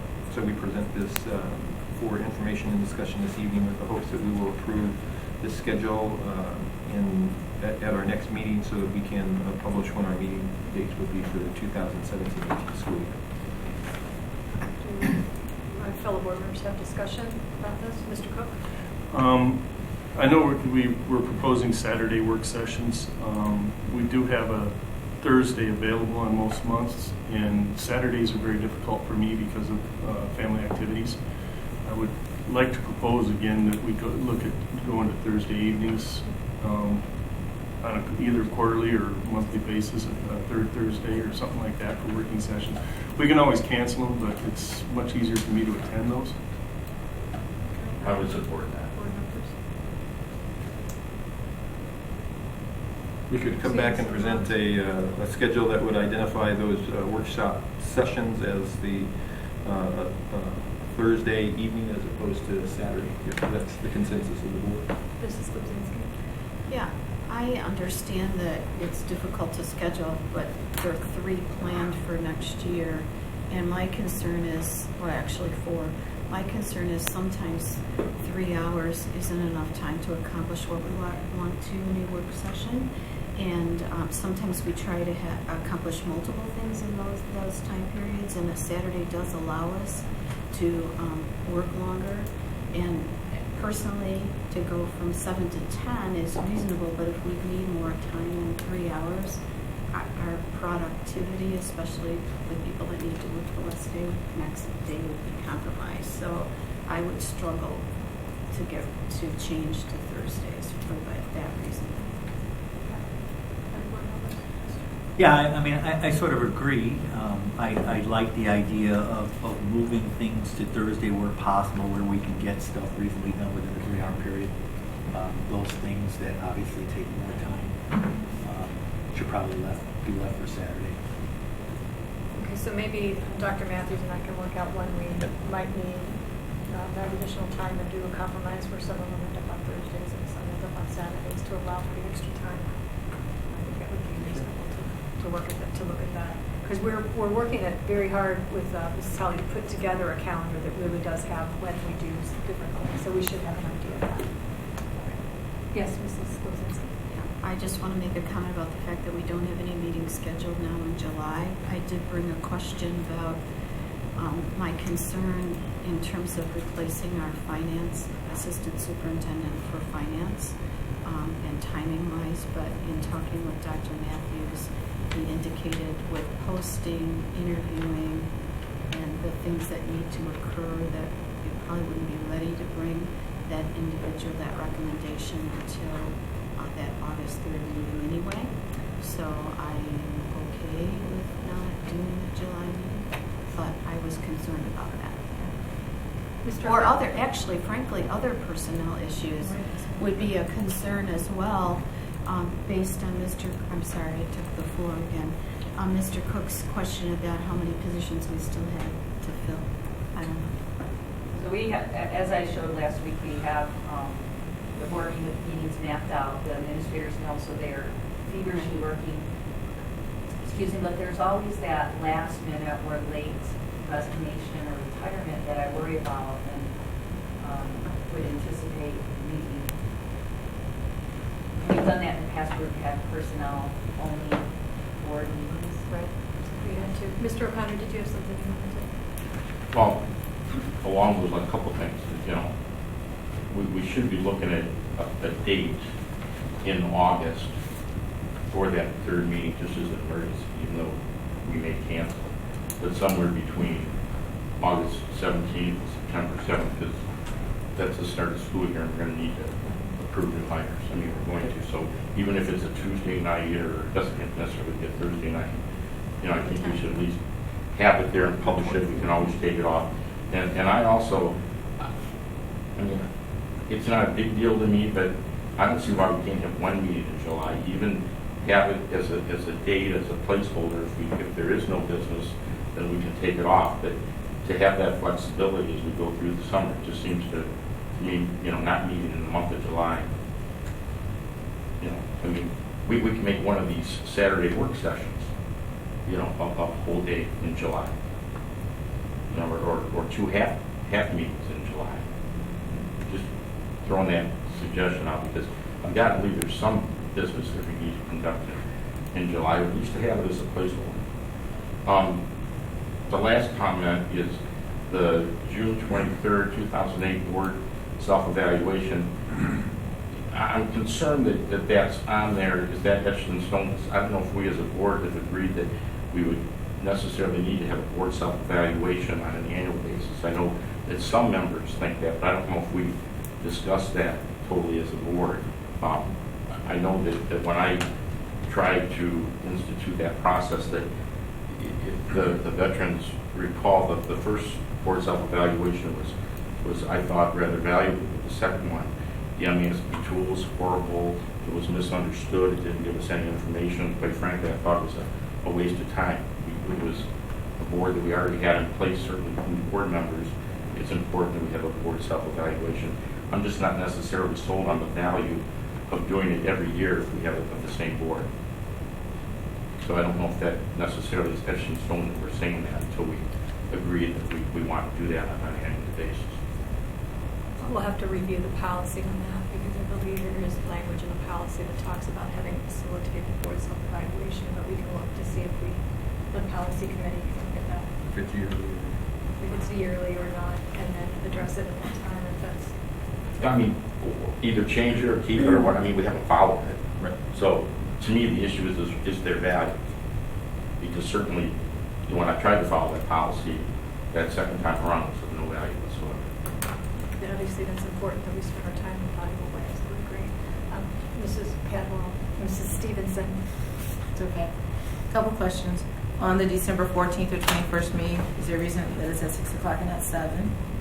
No, we will change that to 7. And you highlight, we didn't know what the board's preference. Our typical preference is first and third Thursday, but the third Thursday in December happens to be fairly close to the holidays, and so we didn't know what the preference of the board would be. Okay. And my next question was, do we know when our new teacher orientation is? Because, I mean, I think that's important, and I do agree that there should probably be another meeting either in July or August so we can accept those new hires, because I don't want you to be in a crunch. And we do like them to be there. It's an 8-hour day. So right now we're looking at August 22nd, and then August 24th, our instructional coaches bring all the K-5 teachers in for a full day, and they do half ELA training and half math training. So we're looking at, and then that following week, the 28th, that week is when we start. That's their first day to report, and that's when we start professional development. So you're thinking both your, really good thoughts. Mrs. Kudzinski.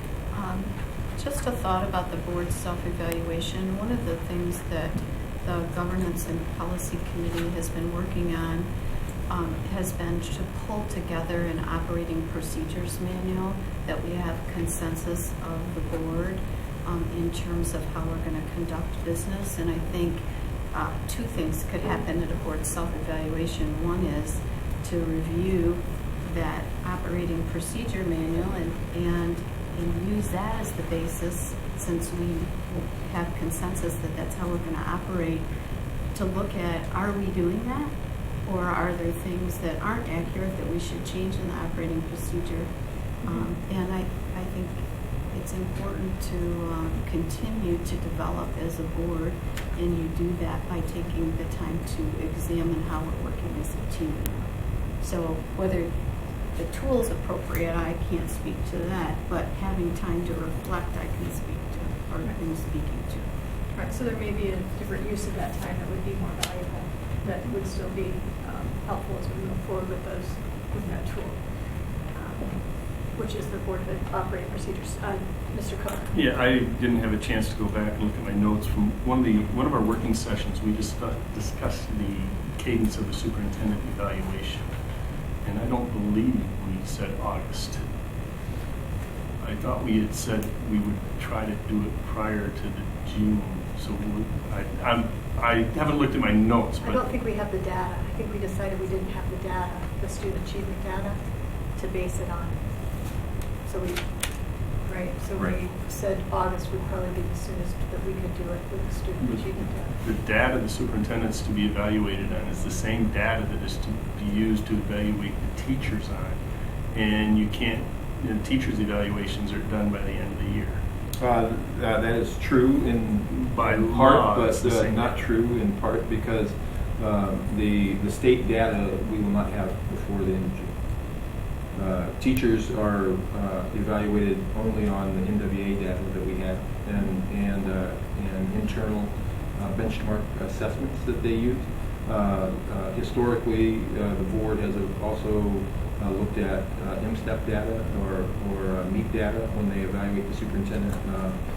And so we had discussed that data is not available in June, and so we had discussed not having the evaluation until August, hoping that information would be available at that time. But I do believe state law is that we already use the same data, and we should be adding data to it then. Okay, well, we obviously need to make sure we are on board with what that determination is. So if we could make a note to review what the state has dictated the superintendent evaluation needs to be based on. If it's exactly the same data as the teachers, that's what I'm hearing. Is that correct, Mr. Cook? Any additional questions? Mr. O'Connor? If you're looking for feedback on the 14th to the 21st, if we're in school, I don't have a problem with the culture.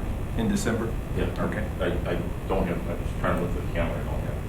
But if we're still in school. Oh, we are still in school. So it's not an inconvenience for you or your administration? It is not.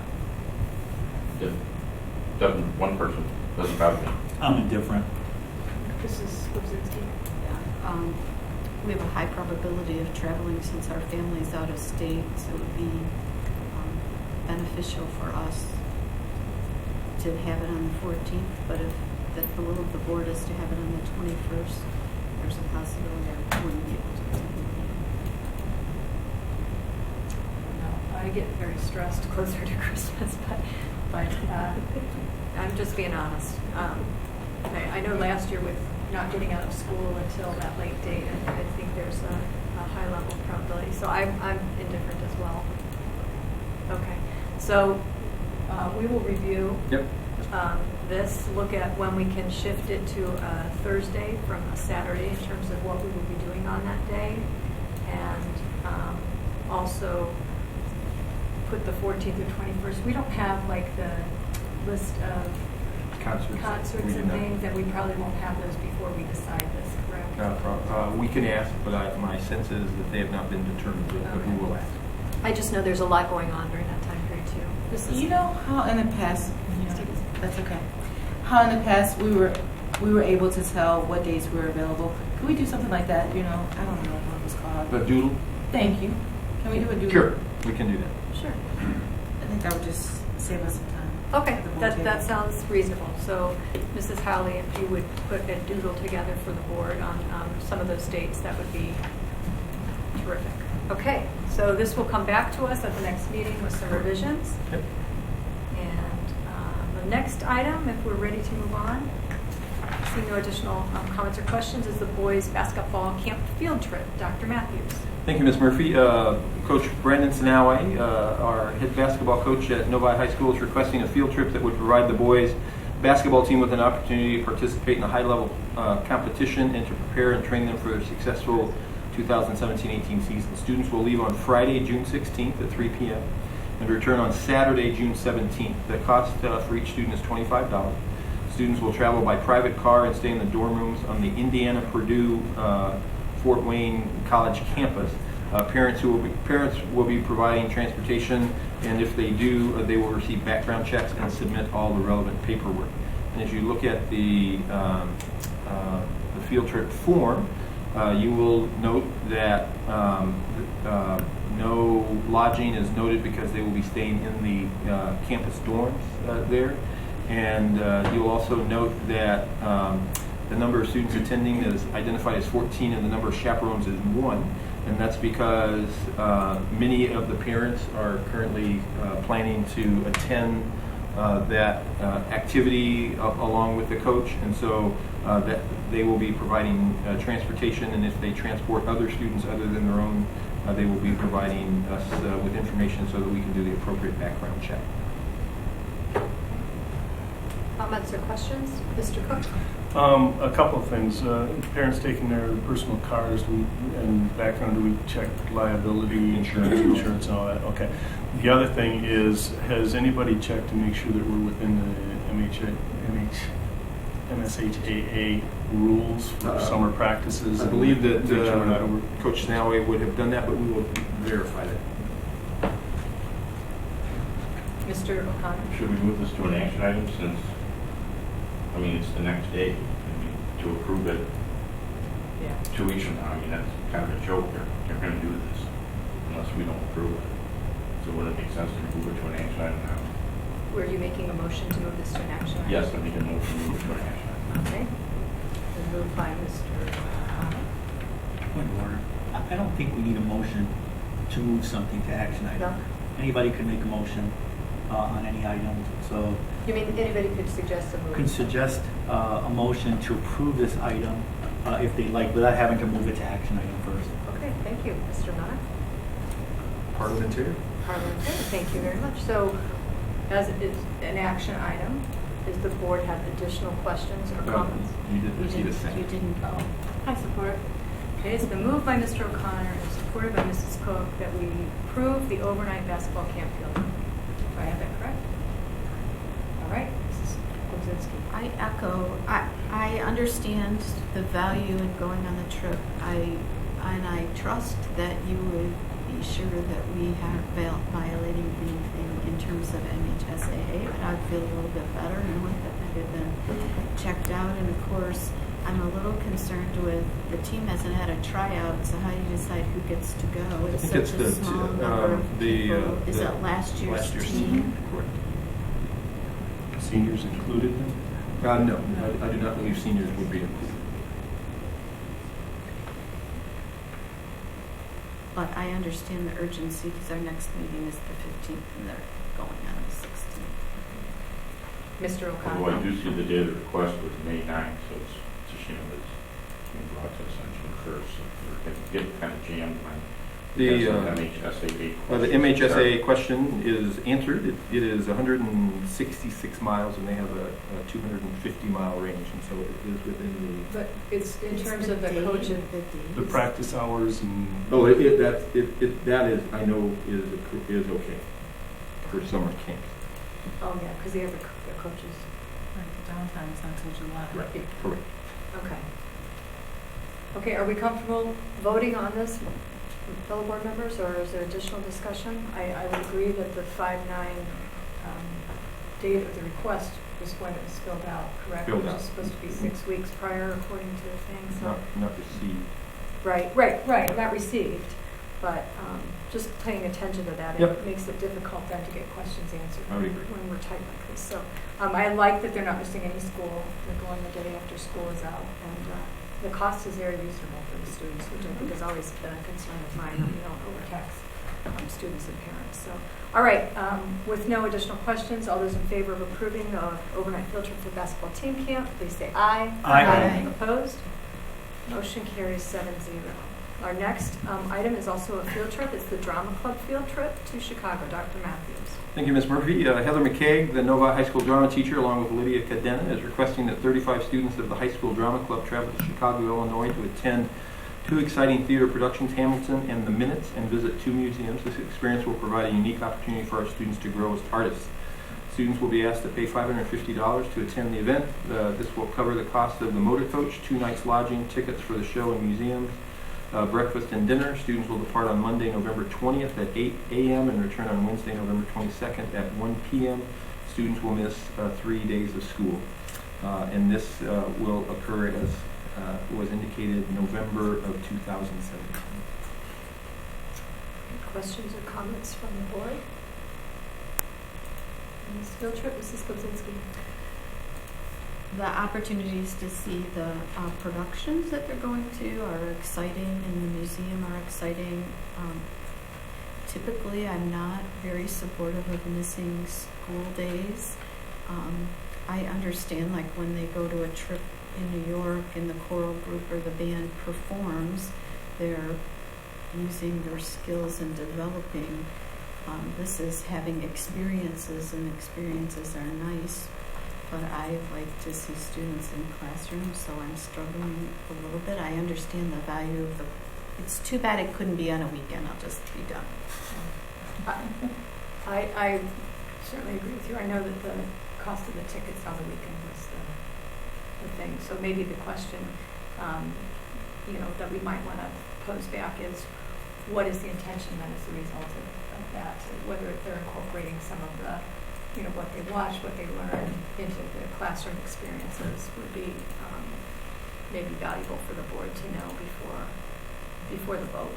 Because I know there's usually a piece on that I'm trying to see if it's down here at the bottom, where it talks about the curriculum.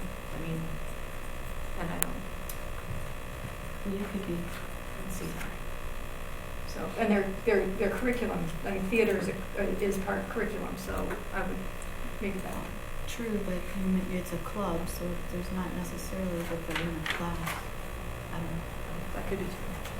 We will gather additional information from Ms. King. Yeah, that would be great. I think it's the first time I noticed they're taking this field trip, correct? Correct. So yeah, there is that piece of the form that talks about the self-band. Okay. Any other additional questions or comments about the drama field trip, Mr. Cook? I just second what Mrs. Gludinsky said. I'm not a big fan of taking kids out of school just, for things like this, for honing skills and the likes of that is one thing, but just to, see a play, I'm struggling with that. If there were more to it, like getting backstage and understanding how the production is put forth and the professional productions are put forth, that may be a different story. The way this is worded, it's, we get to go to museums and we get to go see a couple productions. So.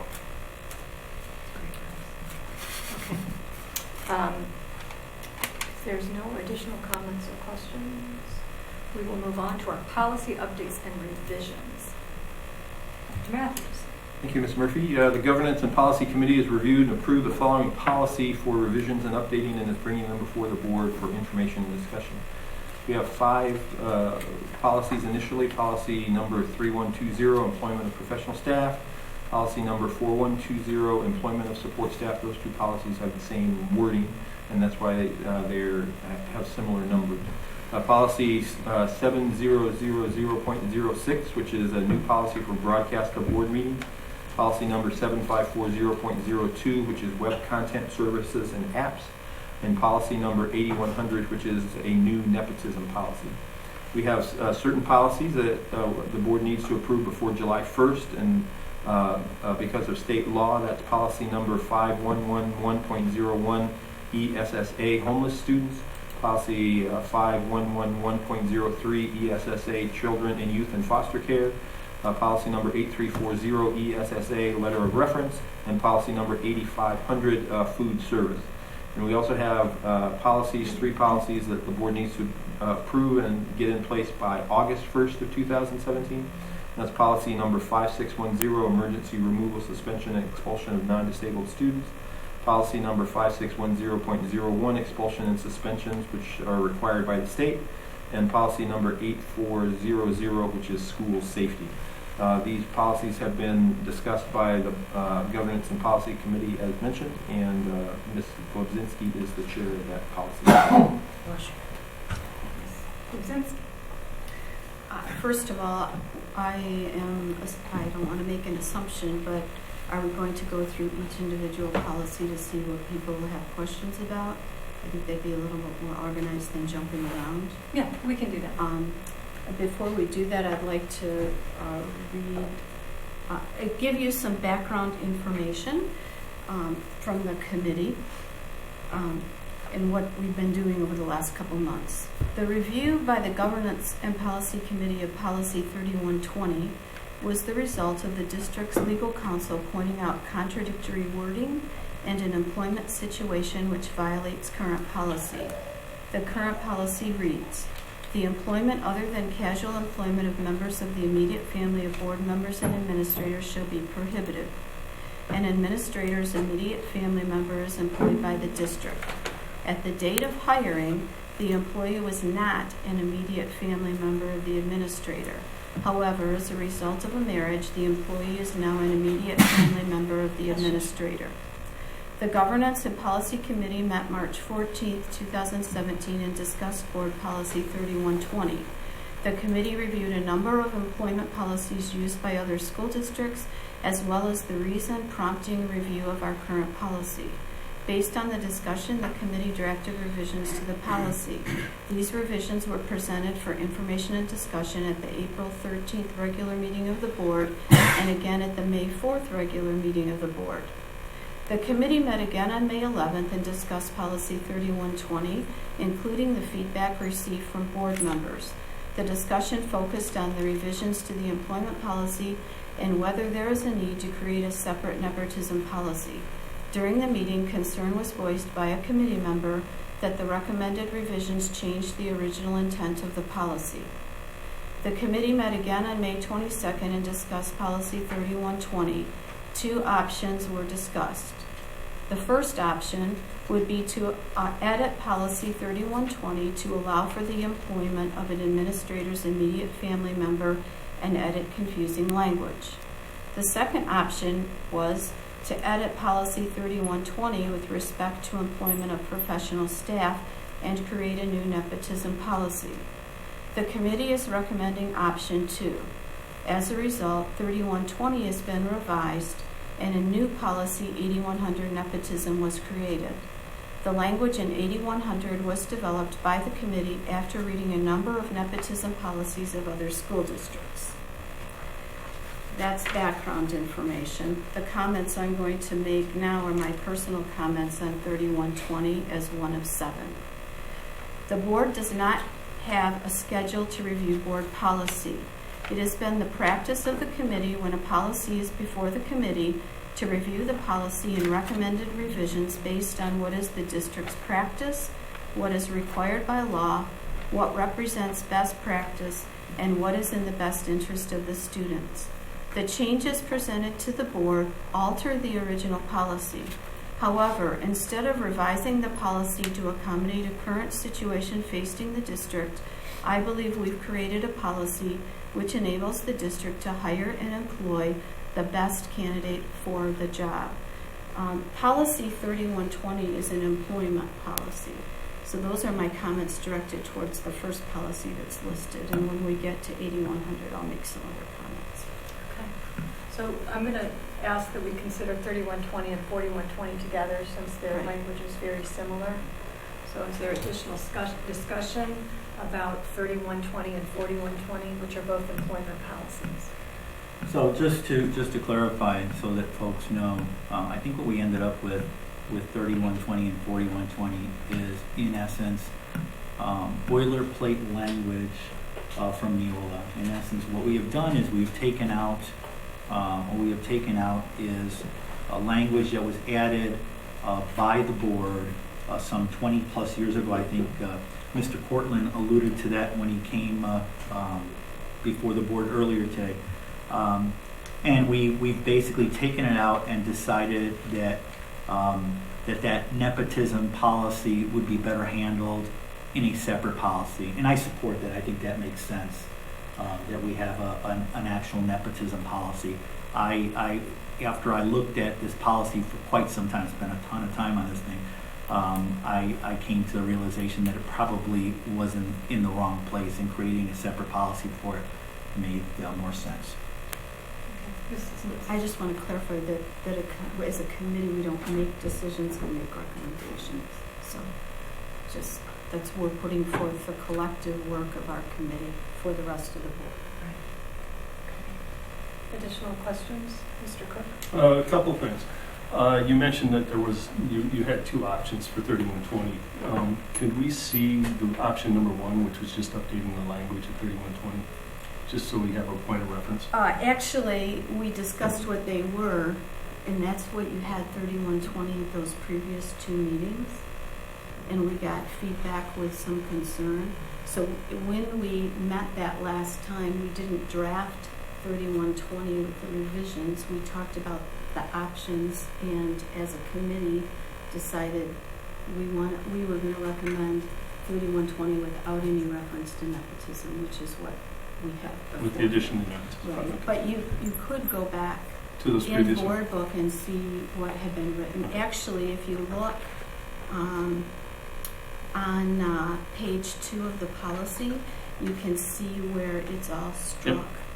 So you could see what the language we had been talking about, and now it's all struck, including what we were going to add. So it's there. You alluded to that there was going to be, you were going to keep the essence of that policy, but just change a few words, and that's, I guess, I was curious as to what those few words were that you were looking at changing. If you look, it's in board book Okay. currently. I'll go back page to 2. that. My other question in 4120, it does mention that all athletic hires, coaches and stuff need to have a concussion training. Is there any need to add in that they need to have some first aid or CPR training for coaches and the likes of that? It's not listed in this policy. Is it? Where is it listed? That's part of when the coaches are hired. They go through that. They either have it when they come in, or we give them the first aid training. And you're correct; it's not in the policy, but the concussion training is a state required policy. So it's in the procedure, or It's typically on the posting. So for athletic hires, that's part of the posting. On page 3 of 4120, we have a box check that said staff hired to be head coach must have concussion training. Then it says first aid and safety training. Would that cover the CPR and the things that you're talking about, or are you saying you want it more I guess I'd like to spelled out? specifically spelled out CPR.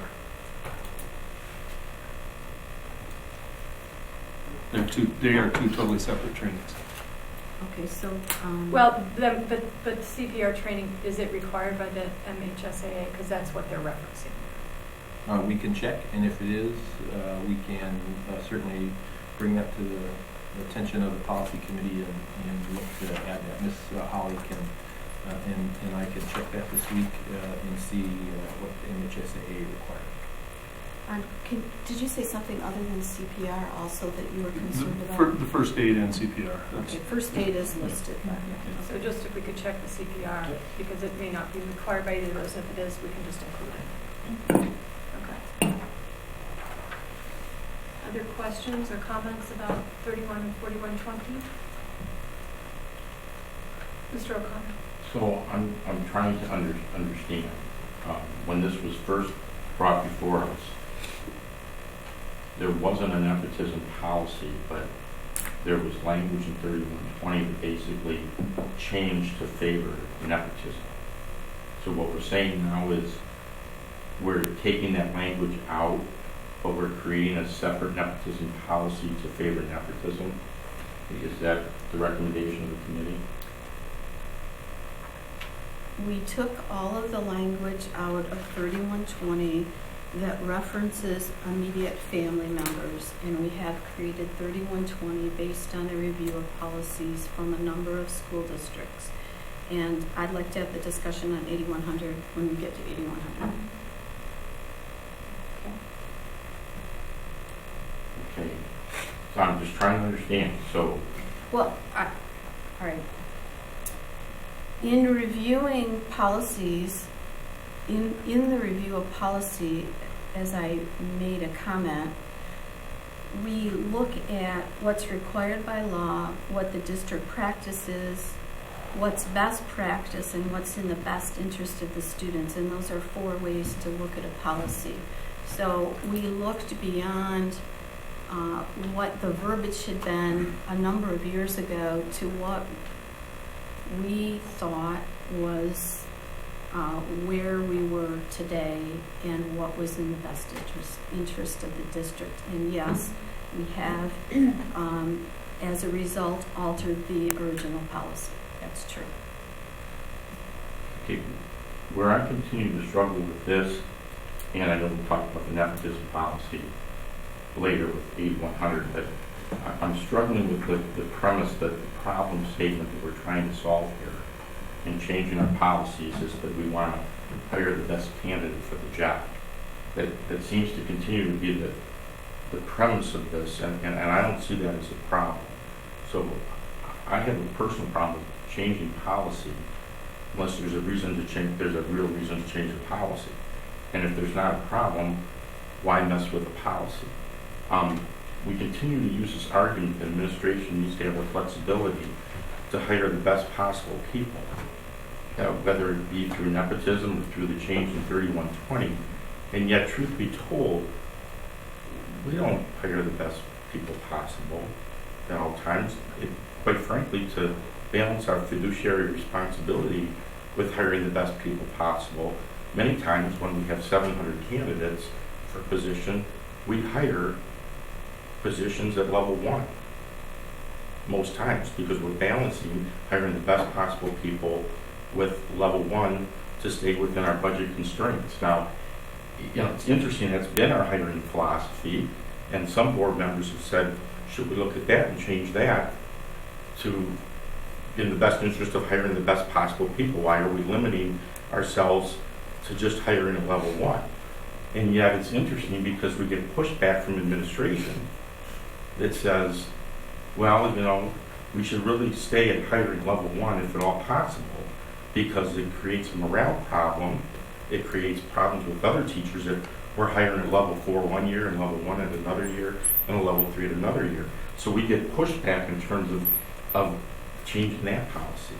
And yet, here we are saying with the change in 3120 and then 8100, isn't it ironic? We're saying to hire the best people possible, we're going to allow nepotism, and yet within the 8100, they talked about nepotism hurting morale and hurting people. No.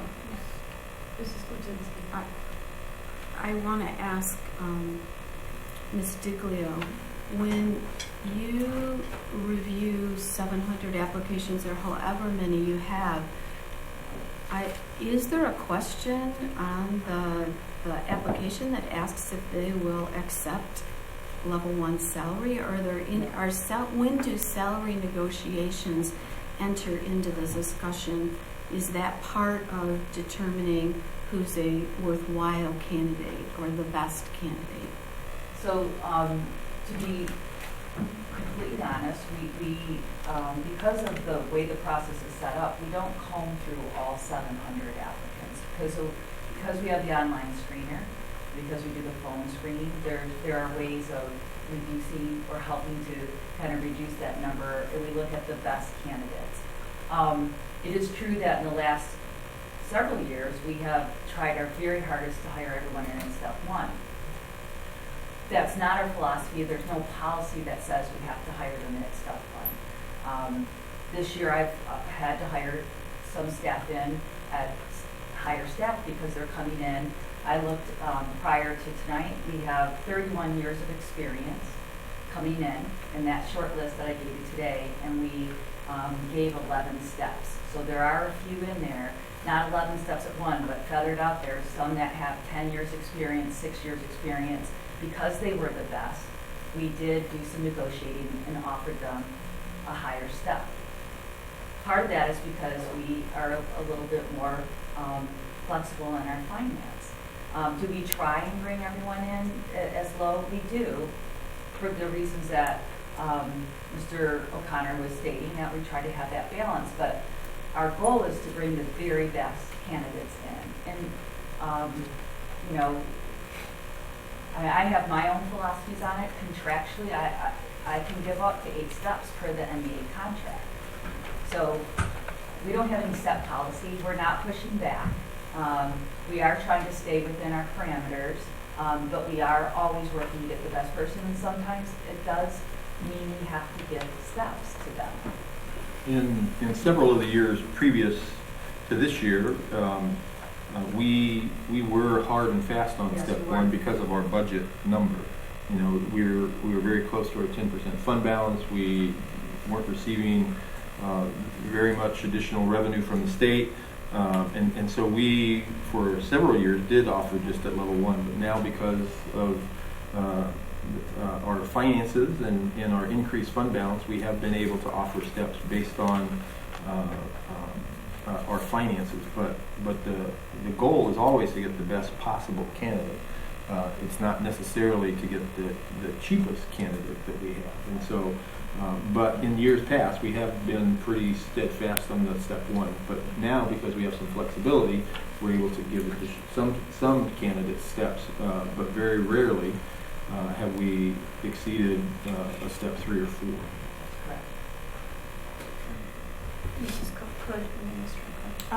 I was going to say, as I've been, first of all, I wanted to thank the committee for doing a lot of work, obviously, and I kept up on reading it over the last few weeks and the changes, and To Mr. Mena's comments, that makes perfect sense to me. As I was reviewing the changes on what were the new introduction of the nepotism policy and the change, or maybe the simplification of 3120, it seems to have simplified. It's really our hiring process, or our hiring policy. So, it requires certified teachers, highly qualified. It gives the list of requirements there. I can follow that. That makes sense to me. And what I think is important, and it probably connects back to the nepotism policy, I'm not quite sure, but all applicants will be referred to the Human Resources Office. And so that makes perfect sense to me. From a corporate perspective, that's what we do. We have hired friends, and we have referred friends and family for decades, and sometimes you get a bonus if who you have referred is hired, but it's always you go to the Human Resources Office. So that's the starting point, and that makes sense to me in establishing or reestablishing and simplifying these policies. So 3120 and 4120, I think it's 4120, as written and simplified, I think makes sense and do the job. Mr. O'Connor? Yeah, back to the conversation before, we're talking now about hiring people, not at level one, and yes, there is no set policy, but we've also heard from administration that by doing that creates internal morale problems, because different teachers during different years are hired at different steps. So it does create a problem. So my point is, isn't it ironic now that we've got a proposal here in changing 3120 and now introducing a pro-nepotism rule that we would add to that internal morale problem under this guise that we're trying to hire the best person possible. And I think we really have to balance that internal morale problem versus what we're trying to do in hiring the best people possible. And nepotism is a big one. Mrs. Klebzinski? I want to be clear that the intent of 8100 is that we follow a robust, objective, proven hiring process, and we don't hire immediate family members because they're immediate family members. We hire people because they are vetted through the system, and we have built into 8100, I don't want to get too much detail because it's later on the agenda, checks and balances to make sure that we don't influence that process. So I think it's unfair to say we're waving the flag and say, please, immediate family members, come apply because you're going to get preferential treatment in Novi. That is not accurate. More comments or questions on the employment of professional staff policies 3120 and 4120? I do have one more. I'm Okay. sorry. On 3120, page 5, I believe, Mr. Cook asked a question about preparing a plan for teachers to be highly qualified for Title I support. And there is not a need for a plan to become highly qualified because it's a requirement of employment, so that paragraph is deleted. And that's the reason it was deleted. You asked a question about that. Okay. All right. These policies will come back. That policy, we have a lot more to go. Right. Oh, well, and those two will definitely be at our next meeting. I believe we've discovered, too, that even new policies we can approve. We don't have to have 2 readings. We've confirmed that. So I would anticipate that we would be looking at all these policies again, unless there are board members that still are struggling with them. Or I should say individual board members, but if the consensus is it needs more work. So our next policy is policy number 7000.06, new broadcast report. Right. The committee added language to this based on Mr. O'Connor's concerns at our work session. We added to the extent available regular Board of Education meetings taped by the Novi Community School District personnel will appear on the Novi Community School District website, cable channel, unedited. And then we also added to the extent available, all special meetings and work sessions will be audio taped and archived. there was a concern about the record of a work session that wasn't videotaped. So we've added that to the policy. That's what we did for that. Other questions or discussion on that policy? Thank you. We will have that come back to us at the next meeting. Next is 7540.02. This is a very exciting one. Mrs. Lipsinski. It's the web content services. As you can see, I've got a manual here, and there were some things before that. You can see the edits. I don't have notes where anyone has asked for anything more since, and you can look through it. Are there questions that these, Mr. O'Connor? Are these our changes or Neola's changes? I believe that these were Neola's I think changes. so.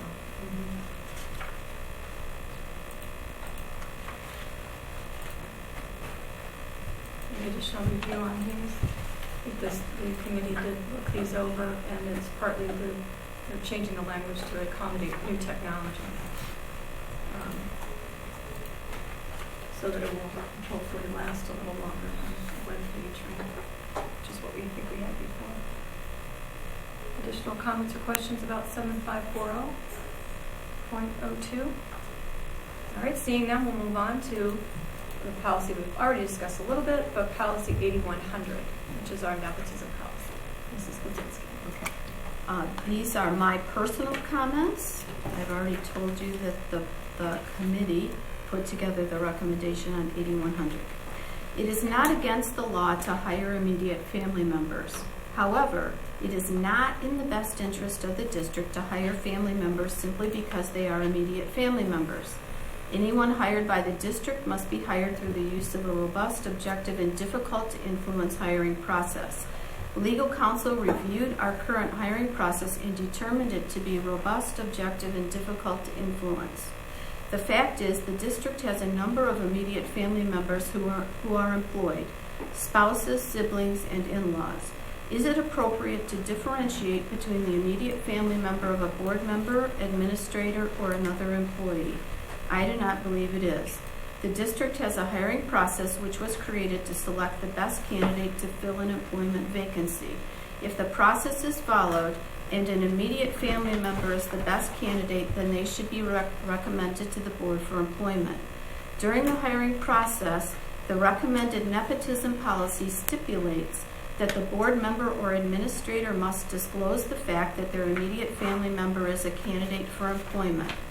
The employee may not be involved in the selection process and may not directly or indirectly supervise the candidate should they be hired.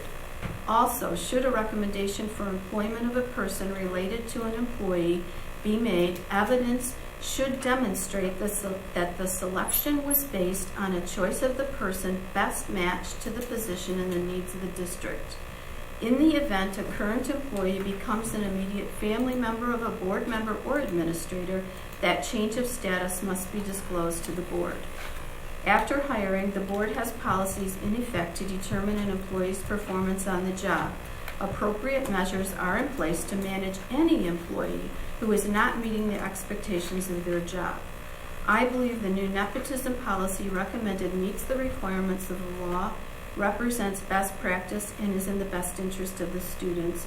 And as a result, I'll support policy 8100 as recommended. That being said, I do think there's a phrase that we need to clarify. If you have board book open and can look at 8100, I was proofreading it again today.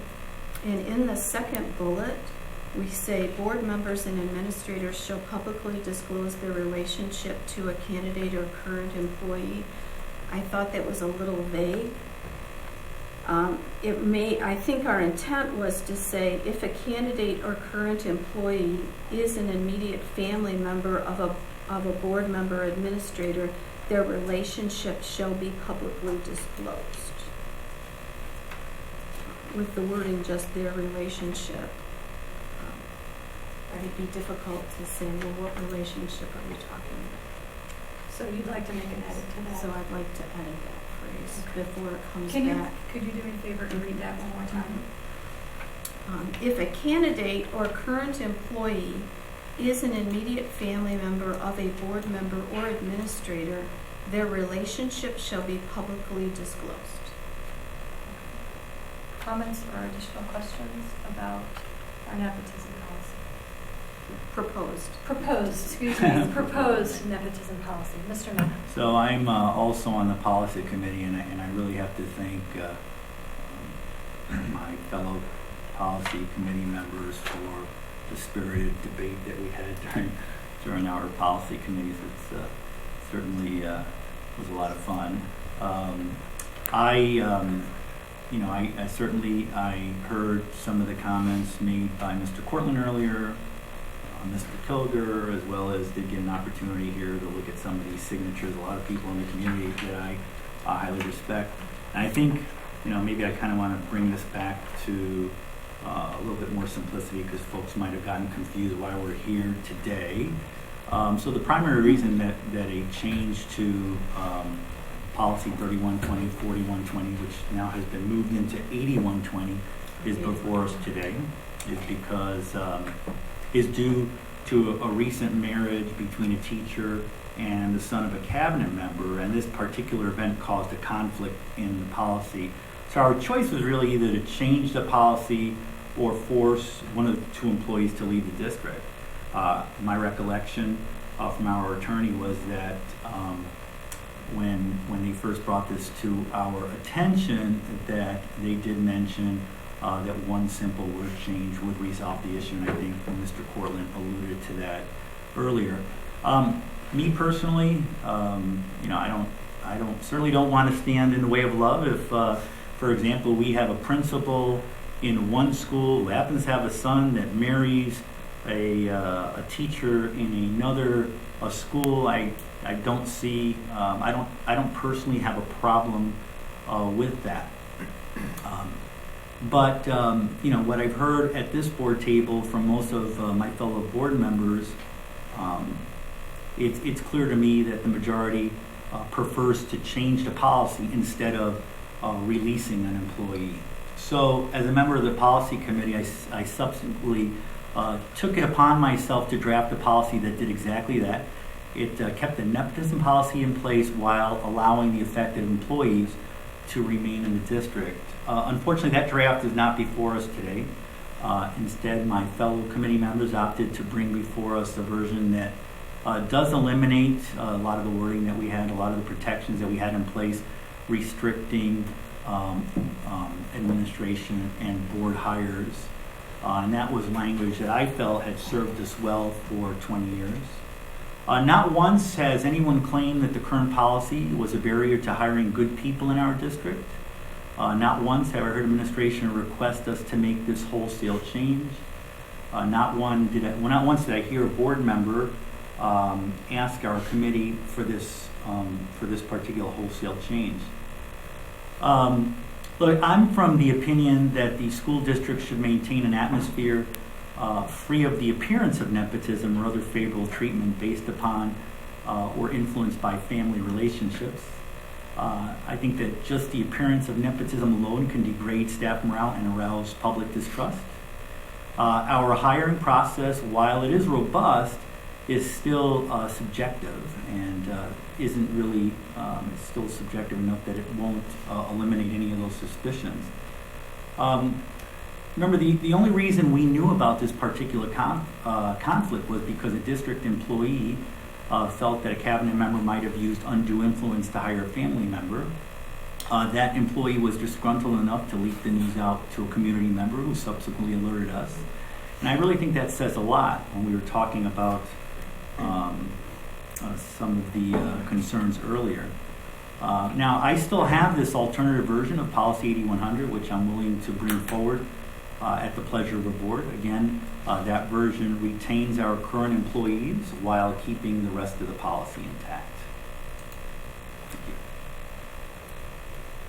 Additional comments or questions, Mrs. Wright or Mrs. Brody? comment to Mrs. Stevenson. Do you have additional comments or questions or discussion on this item? Well, I'm sorry. Mrs. Hyde. I did, and obviously I only had access to the one that is posted. So given my comments about 3120 and 4120, the previous version of 3120, the one that has been in effect for so long, I think is just confusing on the face of it. It has conflicts, and it is not clear. So for an employment policy, I think it was a good idea to clean that up, and it made sense to me.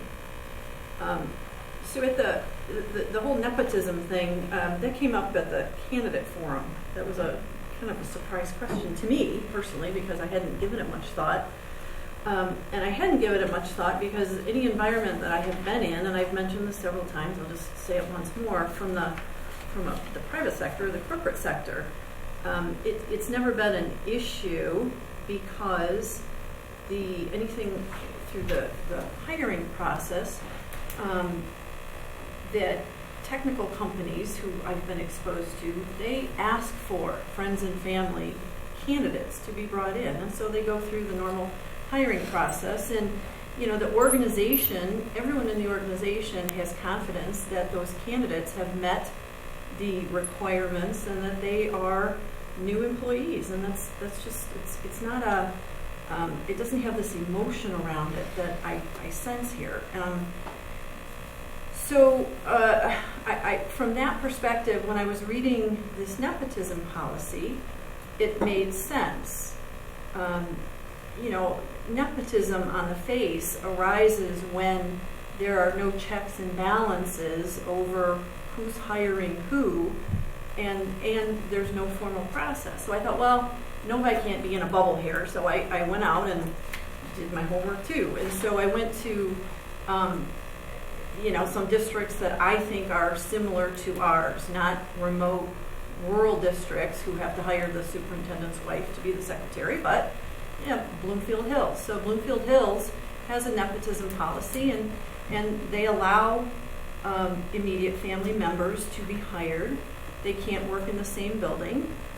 And it says this does not include existing placements or people who marry after being employed by the district.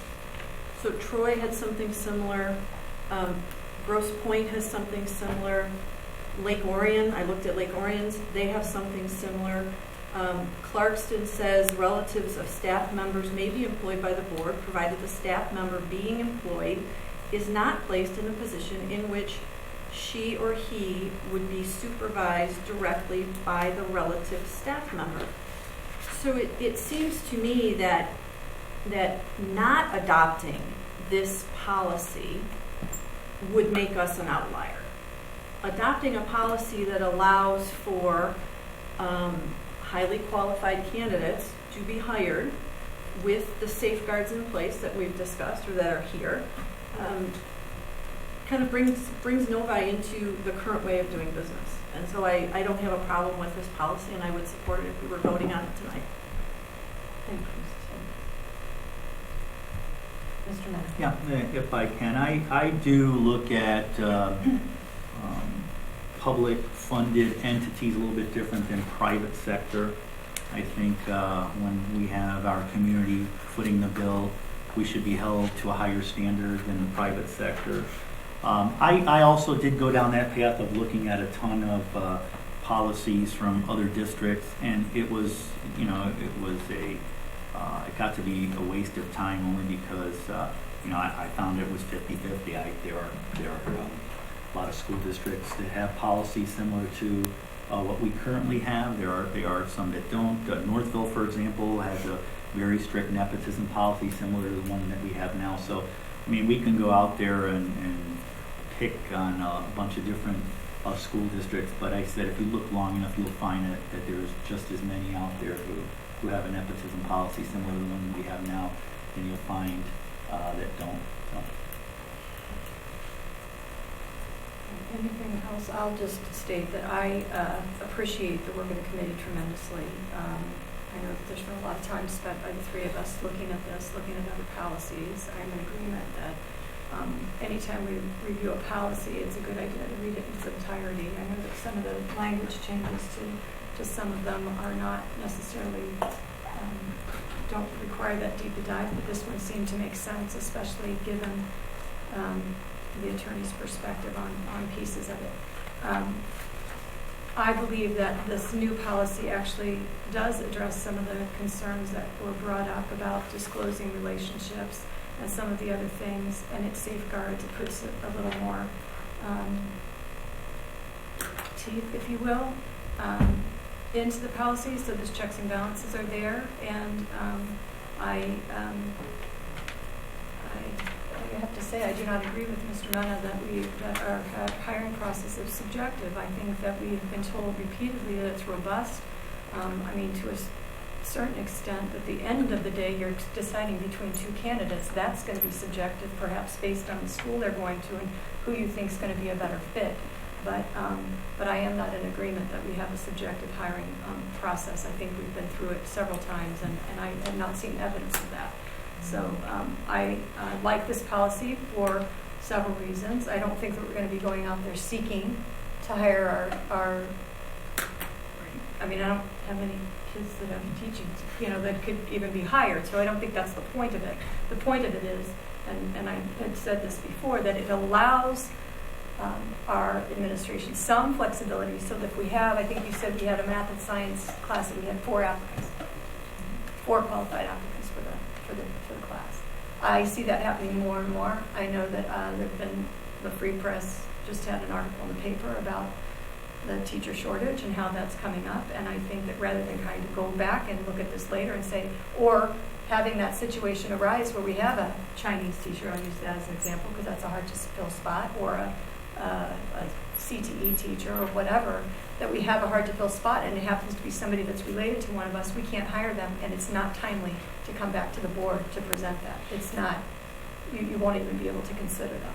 So I think this allows the flexibility should that situation arise. I'm not saying that it will, and I know Mr. Mena and I have disagreed about that he believes it's a very small percentage, but I think that's our responsibility as board members to consider every possible alternative and put ourselves in the very best position that we can, and I think this addresses some of that. So I am in support of the committee's recommendation as well. Can I make just a clarification point, if you don't mind? I just want to make it clear that I'm not saying that our hiring process is totally subjective. Just so we know, I'm not saying that. I think it's robust. I'm just saying that there's no way for you to possibly remove all subjectiveness. That's the point that I was trying to make. Mr. O'Connor. As I said, on the 4th, to support your argument, why don't we put a clause in this that says for hard to hire positions? I mean, that's what you keep bringing up, the Chinese teacher. Absolutely. If we got a problem with a Chinese teacher, then let's do that. Okay. Those are few and far between. Then let's put in a clause here that says that, so it doesn't open up the door to nepotism.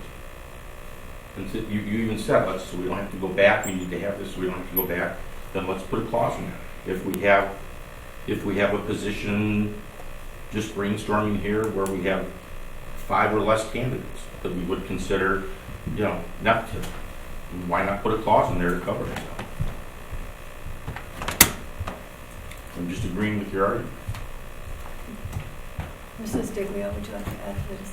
I know it was mentioned earlier that there was over 700 applicants for elementary. That is the exception. I'm looking at the high school instruction. I'm looking at a computer science, 8 applicants. I'm looking at math and science is up to 21. I'm looking at computer science, 2 applicants. I'm looking at a high school, middle school art teacher, only 39 applicants. I'm looking at English language arts, only 72 applicants. I'm looking at science teacher, a full-time science teacher, 70 applicants. That's the new norm for secondary education. It is getting more difficult. It's good data. Thank you. Mr. O'Connor. I think I think 70 is a good number. I mean, it's not 700, but what's wrong with attracting 70? I would also argue that now that we all of a sudden have this, because it always was, as Dr. Banter said, an unwritten policy that we were hiring at level 1, I would argue that if we were to start promoting that we're going to hire up to level 8, I bet you that number 70 would go up to 200 at the secondary level. But again, we really haven't done that. We've just kind of started to do it. Okay, so if we're looking at the best possible people, let's be honest with what we're doing here. If we want to have nepotism because we got a problem in terms of getting a Chinese teacher, absolutely. A computer science teacher, because there's only 8, okay. But that data, 70, 40, and we haven't even, I mean, think about it. Let's start announcing that we can hire up to level 8. I guarantee you we're going to get a lot more people applying at the secondary level. I mean, it's a separate issue, but we're focused on this premise that we're here to hire the best possible candidates. I continue to say, I open the door to nepotism unless there's a need for it, and I'm agreeing with you. Chinese teachers, let's have nepotism. I do appreciate the thoughts and the discussion. I will say that I think that when we sent this back, there are people on the board that try to address some of the issues that have been brought up through placing it in a separate nepotism policy. What I'm hearing is that really nothing is going to be sufficient for those of you that just are completely opposed to it. I'm not completely opposed. I don't think it's against the law. I think that that I am comfortable with the policies as they are presented. So I guess I'm just looking for if we need to go back and send this back into committee, or if we have. Yes, Mrs. Cotensia. It's on for information and discussion. This is the 3rd time it's been on for information and discussion. It should come June 15th. Yeah. Oh, my bad. Right. It's on for information discussion tonight. It will be on for a vote on June 15th. We did go back and check whether it was a law, whether it was a requirement that it have 2 readings before it's passed, and it is not. So the idea with the committee, because there are three meetings in June, is to go ahead and put it on for action and get a thumbs up or a thumbs down. And based on that, if it's a thumbs up, that's great. If it's a thumbs down, then the committee has to do some more work, and we need to come back with something that we think, based on the feedback from everyone, we'll live with. So that was what we talked about. I am not in favor of giving, you can do A or B. We've given you a recommendation. We've done our best work.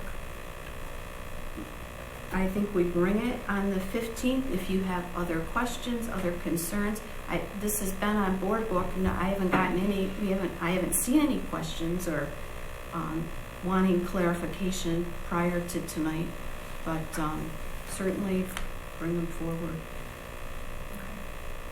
Mr. O'Connor. A couple of process questions. If this is going to be on the agenda, will these policy numbers be broken out so we can vote on them separately? Yes. Number 2, if all 7 of us aren't here, will it be delayed to the next meeting on the 29th? Well, or what we did last meeting? We are under a time constraint now. We weren't at the last meeting. So we are under a time constraint in passing some of these policies. So now, even though the argument was we need to have all board members here, if all board members aren't here on the 15th, we can proceed. Mr. O'Connor, I believe I said because we weren't under a time constraint in my explanation, it made sense to wait. And we also sent it back to committee and did a lot of additional work on this. So I think we did some really good work. I'm sorry that it hasn't been satisfactory to meet the needs that you feel are best interest of the district. So I just, if the pleasure of the board is to turn this particular policy down, I don't think they should be pressured on 8100 by time. We do have another policy ready to go to bring before the board that may satisfy everybody's needs. So. I'm sorry. So just to clarify, 3120 is the only time sensitive policy.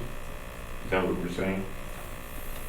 No, there's other ones on here that have to be passed by, besides that one. 8100 is not necessarily under a time constraint, but the other two are. Or the other 81. I think Dr. Matthews mentioned the ones that we had a time constraint earlier. So By July 1st, the ESSA policies 5111.01, 5111.03, 8340, and the food service policy 8500 need to be passed by July 1st. By August 1st, it's policies 5610, 5610.01, and 8400. But the employment of professional staff does need addressed before. Depending on, my understanding was that the letter received by the board from the attorney suggested that that policy needs to be revised before July 1st. I think if we handle 3120, 4120, that should resolve the issue. Mr. Cook? I don't agree with voting on 3120, 4120 separate from 8100. 8100 was broken, the nepotism was broken out of 3120. I think I don't want to vote one up and one down. They either both go up or they both go down. Okay. Because they should be tied together. Okay, so what you're saying is when we make the motion, we'll make the motion to approve 3120, 4120, and 8100 simultaneously. That would be my preference. I concur with that.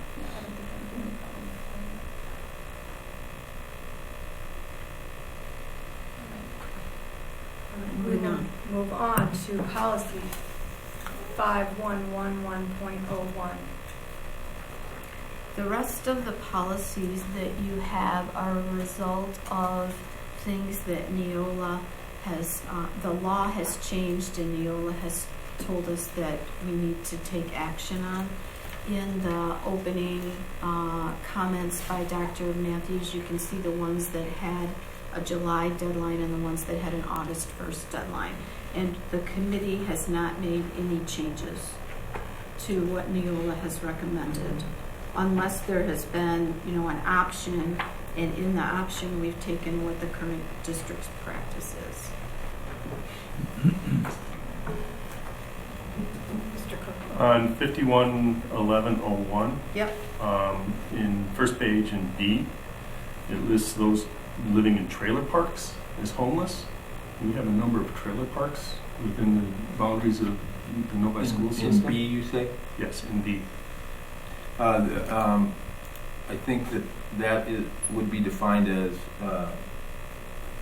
it does say trailer parks. My impression of that phrase is that it's camping.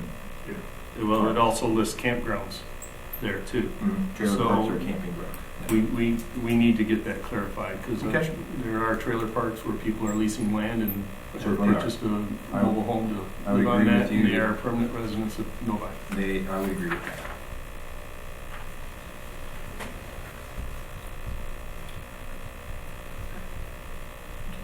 Okay. Any additional comments or questions, Mr. O'Connor? Question on 5610.01, page, this is the one on suspensions and Right. but what does it mean, the board, and then in parentheses, superintendent? I don't understand that language. Is it the board or is it the superintendent? The board expels. Superintendent would recommend the expulsion to the board. Okay, that's okay. I'm sorry. It's in several other pages, but it says board and then has superintendent in parentheses. Okay. And for expulsion, the board needs to act. Oh, Can we get that clarified in the policies then? Sure.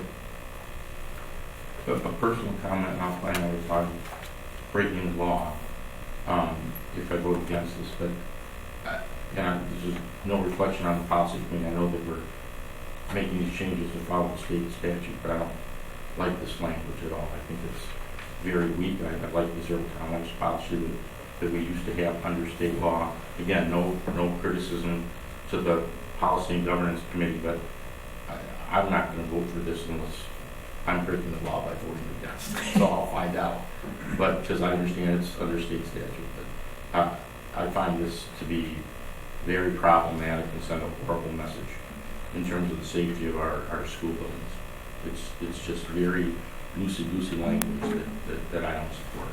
But I understand it's state law. Are you talking about specific language, Mr. Yeah, just in terms, the specific that a lot in the blue, the whole idea of the rebuttal to presumption of expulsion for possessing a weapon, and now all of a sudden you have to have a clear and convincing matter to satisfaction. It's just not very strong language in my opinion. The rebuttable presumption language is specifically taken from state law. No criticism of the committee. No, I totally understand. So I'll find out whether I'm breaking the law and my vote Okay. Any additional questions or comments about 5111.01? Or any of those policies, actually. From the 5111.01 through 8400 are all in the old policies. Right. That we're recommending. Again, these will, if as a board you have questions between now and the 15th, if you would send those to me and Ms. Holly, we would get answers and send that out to the whole board before you are asked to vote on those policies. Perhaps if there's other board members that wish to vote no, we should find out if it is already voted. We can ask that question. Mrs. Godzewski. There were public comments this evening about changes to policy 3120, and I've taken a lot of notes, and I want to put some thought, but I will be reflecting back on those comments before we vote at the next meeting.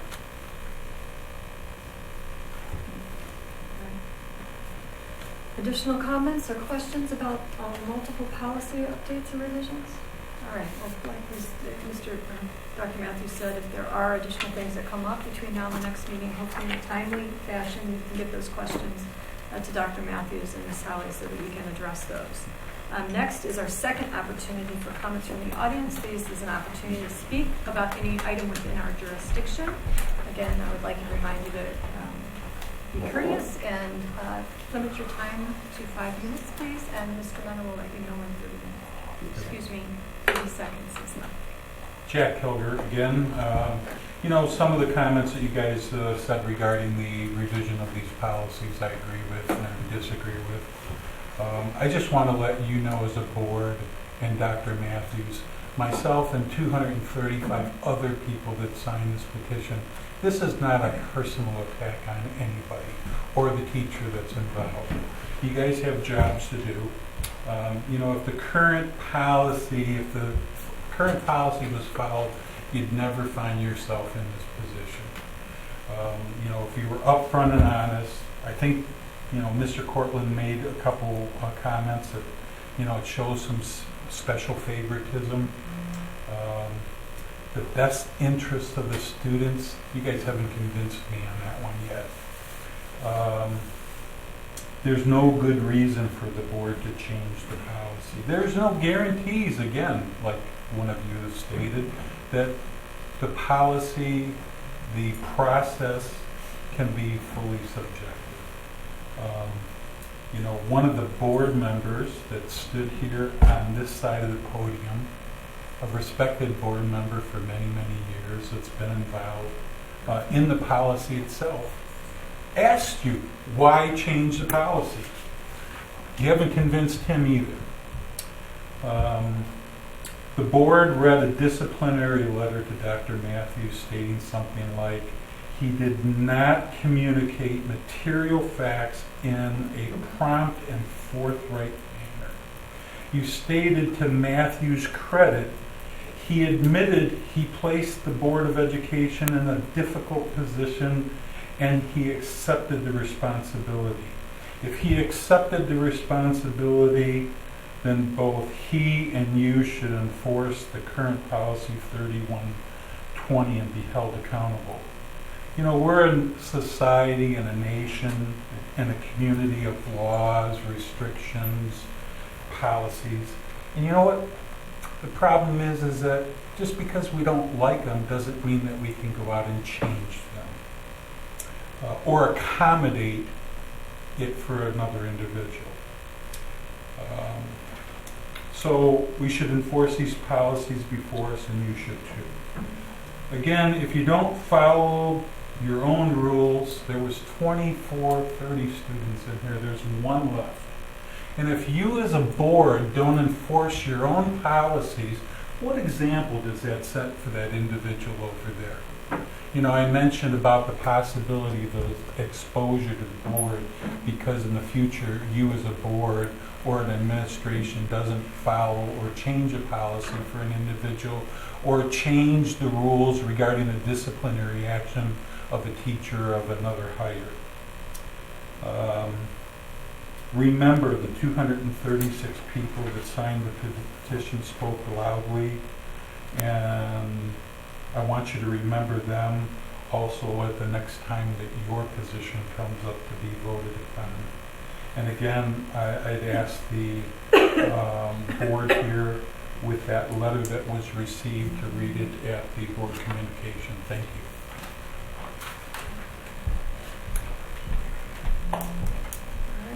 Next is our superintendent's report, Dr. Matthews. Thank you, Ms. Murphy. Given the lateness of the hour and the need for an executive session, I will defer my superintendent's report. All right, we have administrative reports. I would just like to say thank you tonight to our community education report. I think really it shows one of the very best things about public education, and that's the fact that here in the Novi Community School District we serve everyone from birth to 26. This week, one of our students who's been with us almost to the age of 26 that will be graduating from our school district, and that was wonderful to see him, and then to see these kids here building meaningful, lasting relationships with come out, knowing that Bob and Lynn had worked 3 years to cultivate that relationship makes me proud. So very proud to serve in a community that serves each and all of our kids. Most of my discussion will be in book session, so okay. Good evening. I'll take a couple minutes. I've only got so Jim Bell down. I've only got a couple minutes left. So a couple things and then a comment, and I build on his commentary. Number one, construction is going fabulous. Visited basically every site the last couple days, and whether I'm following it or Mike Drager's following it or anyone's following it, along with Construction Smith, everything will be done well in time for the start of the school year, and looks fabulous out there. Wish our school aid budget could say the same. As our Gangward legislative report just came through, I read a couple quotes. Senate Majority Leader Arlen Meekhoff said Thursday there was no middle ground on legislative Republicans called a quote future pension system to new hires, and that we would not send the budget bills for the 17-18 year to Governor Snyder as long as Snyder remains opposed to moving all new public school employees to 401k plans. Imagine those numbers Mr. Bill gave and what that's going to do when our teachers don't have a pension. Mr. Snyder showed no signs of budging and was concerned that time is running out to finish the budget before the end of June, which he said would create uncertainty for K-12 schools, universities, community colleges, and local governments. This fiscal year begins July 1, and I'd like to know how much data they will receive when building their budget. I don't know what I'm bringing on June 15th. I got a pretty darn good idea what I'm going to bring you. But if Governor Snyder or anyone in Lansing thinks we're going to wait till June 30th to put our budget, if they go present something that is far outreaching negatively, it's too late to make changes. It's too late to make cuts. It's too late to reduce things.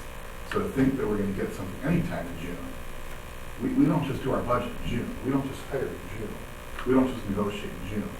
So whether it's June, they obviously missed the deadline. They had about 2 hours and 52 minutes due to get done to June 1st. I'm guessing they're not going to do that because they're mostly on background. So I don't expect we're going to have a budget. Who knows when we'll get a budget? I think they feel sometimes that if it's by October 1st, that's perfect. So we'll do our best, and just like our student count is an estimate, so we'll be as school as possibly. So, I've had a lot of comments made about me from all of you. This is not my last meeting, I don't think. From all of you and many others. And as I've said many times, I'm on the front end, not on the back end where most of the work gets done. By my directors, by all my staff, by the teachers, by the grounds workers, by the two people sitting next to me, Dr. Matthews. I will say, I don't know why I get more accolades sometimes, because these two right here are doing more, if not as much, if not more than what I do. What they're doing is amazing. The way we push is amazing. What we do for kids every day is amazing. Someone said to me, you're a teddy bear, Steve, or whatever. It's like, you said that. Someone else said it. I'm like, you got to do what's right for kids. And we get tired. And then these guys push me, and they give me ideas. And then we push each other, and Dr. Matthews, and we all push together, because it's all about the kids. And then we get people that come to the board meetings and speak. We have people that walk around neighborhoods disparaging the good names of my colleagues right here, with 236 signatures. Nobody has shown up at my door yet for a signature. My address is 24058 Elizabeth Lane. Show me a petition. If it's good for kids, I'll sign it. Bring it home to me. I mean, right down the street. I hope the people that spend their energy on what is the best for our kids. Because all we're doing is what's best for kids. Right. All we do. We push harder than any cabinet I've ever seen. Some people don't like how we push. So our administrators don't like how we push. That's how it goes. Because we will continue to push for what is right for all of our kids. Because what's more important than our kids? I will continue to keep fighting for our kids and all kids, even after I stop sitting here. Just because I'm one of these three people here and the 8 of you up there, doesn't mean I'm not going to keep pushing. Hopefully we all push together and not push against each other, along with people that are out doing things that aren't good for kids. That's all I have for you. Next is our committee reports. Mrs. Budzinski. I know you're all tired of me, but the Governance and Policy Committee is busy and will continue to be busy. I want to encourage all of you, I've been encouraging you to review the video that Lusk and Albertson prepared that presented in a seminar about procedures and policies. And the reason that's important for you to review that is because at our next board meeting on June 15th, they are going to make a presentation about what they offer in terms of an alternative for policies to Neola. And I want to be respectful of their time, and if all the board members are informed about the background information of why they've created policies, it will make that meeting more productive. The policy committee is scheduled to meet again June 13th. The minutes and notes from our last meeting of May 22nd have been posted in board book for all of you. Certainly if we have things to discuss, we'll meet before that date, but that's the next scheduled meeting. June 13th? July 13th. No, we're not meeting in 2 days. Other committee reports? Mr. Mayor? Yes, the Capital Project Committee met recently. We were given a presentation on the state of the bond expenditure. It was a very preliminary presentation that I would expect to be brought before the board sometime in the very near future. So we kind of talked about sort of where we are finance-wise on bond and started discussing some potential areas to prioritize for remaining expenditures. Thank you for the report. Finance committee. All right. Next is board communication. Board members, Mr. O'Connor. Just a quick point of clarification on Mr. Weber's report. The Community Education Department actually goes beyond age 26 when it comes to helping the lifelong learning of all members in Novi and outside of Novi, with adult programs, etc. It's all encompassing up to senior citizens. Thank you. And Mrs. Hood. Thank you. I just wanted to say something about the adult ed. So that's as a board member, that's my assignment. So I've met with Mr. Stee and his group when they meet once a month. But something that struck me tonight with our adult ed group and then all the HOSA kids, and one thing that makes me so proud about Novi is the opportunities that we provide our kids beyond 20, up to 26, beyond 26. We just provide opportunities for them. And Luis said something it just struck me tonight. He said he found where he fit in.